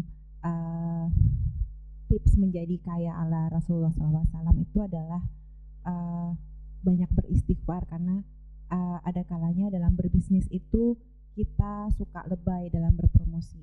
Mau tahu bagaimana caranya Rasulullah pada saat itu memasarkan dagangannya mungkin ya tanpa harus lebay, karena kadang-kadang memang kita disudutkan pada satu sisi supaya orang tertarik tuh memang kayaknya ada harus lebaynya gitu. Makasih. Bismillahirrahmanirrahim. Ya, pertama tentang istri ya, para sahabat ya. Ada sebuah ungkapan memang di balik kesuksesan seorang laki-laki ya, itu mesti ada peran ya seorang wanita ya, bisa ibu, bisa istri atau seterusnya ya. Dan ini berlaku untuk semua hal ya, dalam berbagai bidang. Kesuksesan Imam Asy-Syafi'i itu tidak bisa dilepaskan begitu saja dengan ibunya, ibu Imam Asy-Syafi'i dan yang lainnya. Nah, karena itu kalau bercermin kepada Rasul SAW, kesuksesan beliau itu jelas tidak bisa dipisahkan dengan Khadijah Al-Kubra ya, Khadijah yang seorang pengusaha ya, seorang bisnis woman gitu ya, kira-kira yang sering kita abaikan ya, bahwa Rasul di awal dakwahnya itu berdakwah dengan akhlaknya, dengan alaminnya, dengan kejujurannya, iya, tapi tidak bisa menafikan dukungan finansial dari Khadijah. Nah, maka karena itu menjadi penting gitu ya. Tapi ada masalah gini. Ketika saya suka ngisi training dan seterusnya, banyak pertanyaan begini, Ustadz, secara pribadi saya sudah sangat siap keluar dari perusahaan dan kemudian menggeluti dunia bisnis. Tapi istri saya tidak setuju. Banyak yang gitu. Mereka nggak siap. Entar makan apa? Ya makan nasi gitu ya. Nah, ini kadang, dan saya juga mengalami masalah ini untuk beberapa saat. Ya. Tapi sebenarnya kita bisa konfirmasi ke ibu-ibu ya, benar apa enggak gitu ya. Cara berpikir ibu-ibu itu rata-rata atau umumnya sederhana. Ketika kebutuhan mereka selama ini tidak terganggu dengan perubahan profesi kita, mereka tidak akan protes. Maka dulu saya punya rekan ya, seorang trainer juga, dia punya nasihat. Kalau Anda pengen keluar dari perusahaan ya, dan beralih profesi sebagai pengusaha, syaratnya harus ada 3. Yang pertama, pastikan di tabungan Anda ada 6 kali gaji. Kalau Anda kalau pengen keluar, pastikan cek tabungan, ada di tabungan kita 6 kali gaji. Sehingga kalau kita nganggur 6 bulan, nggak kelaparan, ada nih stoknya gitu ya. Itu satu. Yang kedua, kalau Anda keluar, pastikan minimal ada 2 perusahaan yang bisa menampung Anda kerja lagi, minimal dengan gaji yang sama. Jadi kalau nganggur, tinggal masuk lagi ke yang lain. Ya. Nah yang ketiga, pastikan bahwa Anda sudah merintis usaha yang pendapatannya minimal separuh dari apa yang Anda dapatkan hari ini. Artinya ketika masih bekerja dan sudah merintis usaha, nah sambil bekerja saja sudah dapat separuh, apalagi full, itu bisa mendapatkan 100%. Nah kalau 3 hal ini sudah Anda dapatkan, Anda boleh berpikir untuk keluar dari pekerjaan. Baru berpikir saja Pak, jangan keluar dulu. Jadi artinya jangan jangan bunuh diri gitu ya. Ikut seminar, semangat pula, besoknya nganggur. Jangan gitu ya. Kita memikirkan jangan kita sendiri. Harus, makanya pengkondisian terhadap keluarga, terutama istri tadi itu sangat penting.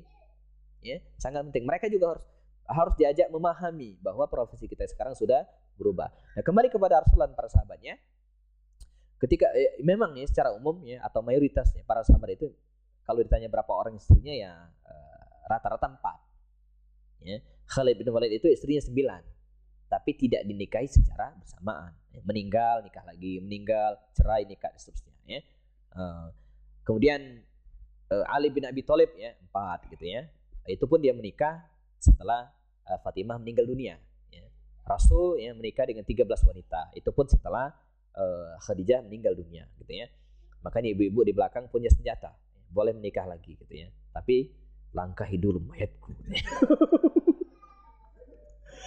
Waktu heboh Al-Ustadz A'agim menikah lagi dulu, heboh kan? Nah, kehebohan itu sampai menyentuh ya istana Jawa Barat, ya. Maksud saya Ahmad Heriawan gitu ya. istrinya itu sempat bicara di depan publik.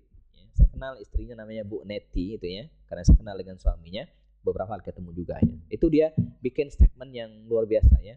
Kita ya, warga Jawa Barat atau lebih khusus dia mengatakan kita ibu-ibu PKS, dia orang PKS kan, sangat setuju dengan poligami. Tapi syaratnya satu, asal jangan suami saya. Jadi boleh silakan, asal jangan suami kami katanya, sama aja bohong gitu ya. Ya memang urusnya nggak akan selesai gitu ya. Maka ngomongin poligami itu sebenarnya ini urusan ibu-ibu gitu ya. Urusan bapak nyari duit saja lah. Ya kan? Mas Teguh ketawa deh. Jadi urusan poligami ibu-ibu yang menyelesaikan. Bapak jangan campur ya. Bapak nyari duit saja ya. Kalau ibu-ibu udah clear, udah beres, udah bisa terima, bapak udah punya banyak duit, nggak ada masalah insyaallah ya. Sekarang kan suka kebalik. Ibu-ibu kalau kalau kumpul itu ngomongin duit, ya kan? Ya, ngomongin belanja bulan ini kurang ya, bawa arisan bawa ini, ngomongin duit. Bapak kalau ngumpul ngomongin poligami nggak tuntas. Ya kan? Mestinya sebaliknya. Ibu-ibu mendiskusikan tentang poligami, tentang bolehnya dan seterusnya. Nah, bapak ngomongin duit. Nah, nanti bapak ngomongin duit, udah banyak duit, ibu-ibu udah clear kan? Selesai, nggak ada masalah gitu ya. Jadi nggak kebalik. Apa lagi ya? Udah tadi ya. Kiat. Oh, entah anak-anaknya. Ini menarik. Saya terus terang masih tahap belajar, tapi sudah mulai mempraktekkan. Dan bersyukur anak saya 4 orang sekolah di Sekolah Alam Bogor yang konsep belajarnya itu menarik sekali. Tidak seperti pendidikan umum. Yang ditanamkan kepada anak-anak itu adalah bagaimana jadi anak-anak itu tidak disuruh belajar, tapi diberikan fasilitas untuk belajar. Itu satu. Jadi bebas ya. Maka anak-anak itu kalau mereka terlambat itu nggak pernah dimarahin sekolahnya. Tapi mereka tidak pernah ingin terlambat. Ya. Jadi kayak anak saya yang nomor 2 terutama yang laki-laki itu ya, kita berangkat 7:30 itu nggak masalah karena perjalanan cuma 10 menit dari rumah saya ke sekolah. Tapi dia 7:30 harus ada di rumah, ya. Harus ada di sekolah gitu kan, nggak mau telat sama sekali ya. Karena motivasi yang ditanamkan oleh guru-guru seperti itu. Nah di antara yang mereka kembangkan juga adalah basic business. Ya, bagaimana? Maka kelas 4, kelas 5 dan kelas 6 itu anak-anak mungkin sudah 30% itu belajarnya di luar Pak. Magang di McD, ya, magang di pusat perdagangan ini, seterusnya. Ya, anak-anak itu ya, karena ada materi khusus, materi entrepreneur namanya, ditanamkan kepada anak-anak. Nah di rumah saya mengimbangi. Di antara caranya, selain menanamkan tentang motivasi bisnis ini secara bahasa yang sangat sederhana, tapi praktiknya saya tidak memberikan uang jajan harian kepada anak-anak, tapi bulanan. Nah, kan tinggal dikalikan, ya. Kayak seperti anak saya yang kelas 5, kelas 3 SD, itu uang jajannya itu 3.000 per hari. Tinggal dikalikan sebulan, berarti 3 kali 5, 15.000, seminggu kali 4, 60.000. Nah, ini untuk bulan ini. Dia yang mengelola uang 60.000 ini. Dan nggak boleh minta uang sampai bulan depan, kecuali untuk kebutuhan yang sifatnya tambahan. Ya, kalau yang normal, enggak. Nah, dia ngolah. Jadi dari kecil kita sudah ajak anak itu untuk mengelola keuangan. Nah yang menarik anak saya yang kelas 6, sekarang kelas 1 SMP, bukan mengelola keuangan lagi, tapi sudah mengembangkan uangnya. Uang yang kalau sudah kelas 5, kelas 6, ininya nambah 5.000. Nah, jadi seminggu itu 25.000, sebulan 100.000. Sebulan saya kasih 100.000 di awal bulan biasanya. Sabtu Minggu nggak ada ya, karena mereka nggak sekolah. Jadi seminggu itu hitungnya 5 hari sekolah. Kalau bukan minggu enggak gitu ya, tidak dikasih uang jajan ya, karena yang membiayai orang tuanya ya, jalan-jalan seterusnya ya. Nah dia bukan hanya mengelola uang lagi, tapi sudah mengembangkan ya. Seperti kemarin liburan ya, dia beli saus gitu, dia potong-potong, digoreng, dikasih kecap ya, dijual ya. Dan mereka punya account sendiri, tabungan ya, sudah bisa kita sekolahnya itu bekerja sama dengan Bank Syariah Mandiri. Jadi anak-anak itu dibukakan tabungan dan disimpan gitu ya. Nah, anak saya yang ketiga ya, Alia itu ya, dia pengen sekali beli skuter. Tahu skuter? Nah, itu kan, untuk anak-anak itu, saya bilang, tabung. Padahal tinggal datang beli 150.000 kan ada, ya. Tapi enggak, tabung dia terus. Dan alhamdulillah membeli dengan hasil tabungannya sendiri. Ya. Nah itu yang salah satu contoh menurut saya yang bisa dipraktekkan bagaimana mendidik anak-anak ini ya memiliki jiwa entrepreneur ya. Mulai praktek. Dan dia betul dia digoreng gitu kan, dijajakan ke teman-temannya, dihitung beli sekian ya, jual sekian, untungnya sekian. Sudah mulai menghitung seperti itu. Walaupun di awal-awal enggak gitu kan. Awal-awal dia asal laku aja seneng gitu ya, terjual, pas dihitung rugi gitu kan. Enggak apa-apa, ya, enggak apa-apa. Tapi lama-kelamaan dia menghitung. Modalnya sekian. Saya bilang untung itu, tapi kompornya punya siapa? Saya bilang gitu kan. Kan dimasak di kompor kan di rumah kan, ya. Itu kecapnya kan punya Umi, saya bilang gitu kan. Ya. Terus menteganya kan nggak beli, ya, dia cuma beli sosis, bukan sosis doang. Ya. Tapi nggak masalah, ini melatih mereka untuk sedini mungkin memiliki jiwa-jiwa entrepreneur. Ya. Karena dengan jiwa entrepreneur itu teman-teman bapak sekalian, dia nggak malu kan ketemu orang, ya kan, menjajakan ininya, ya, barang dagangannya. Ini melatih berkomunikasi dengan orang lain. Jadi efeknya adalah dia kreatif, ya kan, menimbulkan efek kreativitas. Menimbulkan efek itu tadi ya, menyambung silaturahim, ketemu dengan orang. Jadi pintar bicara ya. Dia acting juga jago juga ya. Saya bilang ingat, saya bapak ya atau Abi, dia panggil saya Abi, tidak pernah seumur hidup mengizinkan kamu jadi artis. Ini sekedar ini aja Pak, melatih kemandirian saja gitu kan, melatih bicara. Makanya main film tadi ya. Enggak akan. Kalau ada tawaran dari produser kelas kakap pengen jadi enggak. Ini ngisi liburan saja dia main acting film ya, melatih vokal, melatih seni dan sebagainya. Kebetulan dia orangnya sangat yang terutama itu agak apa istilahnya, melankolis, benar melankolis ya, melankolis dan sedikit memiliki jiwa sastra. Makanya saya kemarin kaget dan hampir juga menangis kalau tidak saya tahan Pak. Jadi saya berangkat, yang packing tas kan istri saya, walaupun sebagian saya juga. Anak saya ngantar ke bandara, kemudian berangkat. Itu begitu saya hadir di rumahnya Pak Iwan, saya buka tas, itu ada bingkisan. Saya nggak tahu, bingkisan plastik. Sampai sekarang masih ada gitu kan, bingkisan plastik putih. Di dalamnya itu ada coklat, ada kacang, dan ada tulisan satu lembar kertas. Nah, tulisan itu yang sangat menyentuh gitu ya. Sebulan kita puasa tanpa Abi, berberapa macam-macam isinya ya. Jadi melankolis gitu ya. Tapi memiliki jiwa itu tadi. Nah, jadi poinnya Pak sekalian, memang harus dilatih dari awal, menanamkan paradigma berpikir itu ya. Soal nanti mereka jadi profesor, jadi dokter, nggak masalah. Tapi punya jiwa tadi itu dari awal ya. Begitu kira-kira ya. Yang terakhir Ibu apa tadi? Oh ya, promosi berlebihan gitu ya. Yang penting dalam berpromosi itu adalah tidak boleh berbohong. Ya. Makanya saya jual buku ini kan online. Tidak ada di toko buku, apalagi Gramedia, nggak ada. Semua saya jual via online. Dan itu kan promosi. Tapi ada garansinya. Ya. Kalau tidak sesuai dengan yang dipromosikan, Anda boleh balikkan dan kita transfer uang, uangnya gitu kan. Ada jaminan seperti itu ya.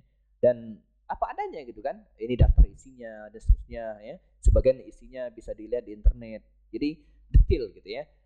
Dan nggak boleh bohong, ini ada kata pengantar dari beberapa toko kita tampilkan. Jadi poin dari berpromosi itu jangan sampai bohong, tidak boleh. Kata Rasulullah SAW, man ghasyana falaysa minna, barang siapa yang berbohong mengatakan barang ini tidak cacat padahal cacat, falaysa minna, itu bukan golongan dari kami. Rasul pernah marah besar ketika dia melihat di pasar ada yang jual buah-buahan ya, kering gitu ya, dimasukkan ke tangannya ke dalam, nggak taunya basah. Ini penipuan. Sering kita lihat ya, duku gede-gede banget, pasti keruk bawahnya kecil-kecil. Salak gede-gede bawahnya kecil. Enggak. Ini nggak boleh gitu ya. Itu bagian dari penipuan ya. Begitu kira-kira ya.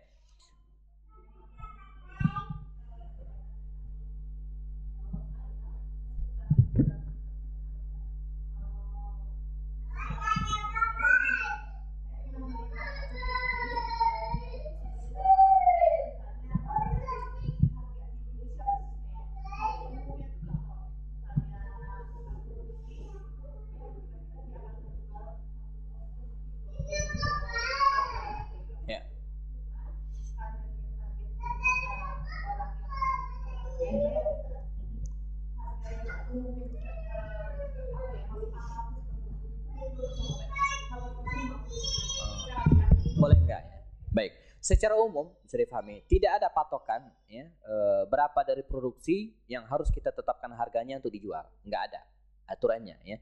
Misalnya harus 2 kali lipat, nggak boleh 2 kali lipat, nggak ada gitu ya. Tergantung produk itu sendiri ya, tergantung faktor-faktor yang menyebabkan ya harga tersebut menjadi seperti itu ya. Makanya saya agak matang di buku, saya nggak tahu di produk lainnya. Buku ibu sekalian umumnya pakai kaidah umum untuk menetapkan harga.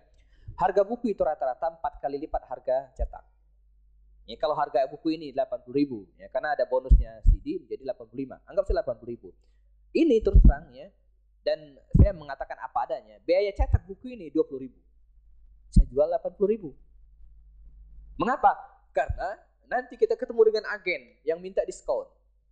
Diskon Gramedia itu diskonnya 50%. Udah habis. Maka saya nggak mau gitu kan. Lebih baik saya diskon ke Pak Eko, beli langsung cash, bayar gitu ya. Diskon 50% nggak masalah. Kira-kira diskon 50%. Atau kalau bukunya udah banyak dan laku, dia maulah 45%. Rata-rata 50%. Dan bayarnya kapan? Kalau laku. Kalau nggak dibayar. Ya. Kalau kita tagih, kalau nggak tagih nggak bayar. Gitu ya. Iya. Ya, saya ada beberapa buku yang saya kehilangan struknya, kehilangan tanda bukti, nggak bisa tagih gitu kan, dan hilang. Ya, begitu cara mereka berbisnis. Nah, jadi nggak ada patokan untuk menentukan harga ya. Jadi macam-macam kayak pakaian gitu. Ada buku kecil tipis mahal. Kenapa? Karena penulisnya itu yang kemudian kredibel gitu kan, bisa jadi. Jadi nggak ada. Tapi ada nasihat dari Ali bin Abi Thalib. Ya, dalam buku ini saya tulis juga, lebih baik untung sedikit tapi besar. Jadi penjualannya banyak, gitu kan? Jadi untung dikit saja tapi secara volume ya, itu banyak. Beliau menyarankan begitu gitu ya, daripada gede tapi sedikit. Nah, itu yang saya sarankan, sebagian saya terapkan dalam buku ini, walaupun umumnya mengikuti standar harga buku yang sudah ada ya. Survei juga buku tebal gini ya, ada yang 70.000, ada yang 90.000 dan seterusnya, saya ambil jalan tengah ya 80.000. Jadi nggak ada patokan umum gitu ya, nggak boleh 2 kali lipat nggak ya. Nggak melihat ini Bu, melihat produk sejenis ya kan, produk sejenis. Nah kira-kira mereka jual berapa, kita seperti itu juga dihitung dengan modal, tidak rugi, go ya. Mesti lihat apa istilahnya, pesaing ya, yang mirip-mirip dengan produk kita ya. Nah, kalau kualitas kita lebih bagus ya, nggak apa-apa dinaikkan ya, dari harga yang sudah normal. Allah. Cukup mungkin ya, karena sudah gelisah gitu ya.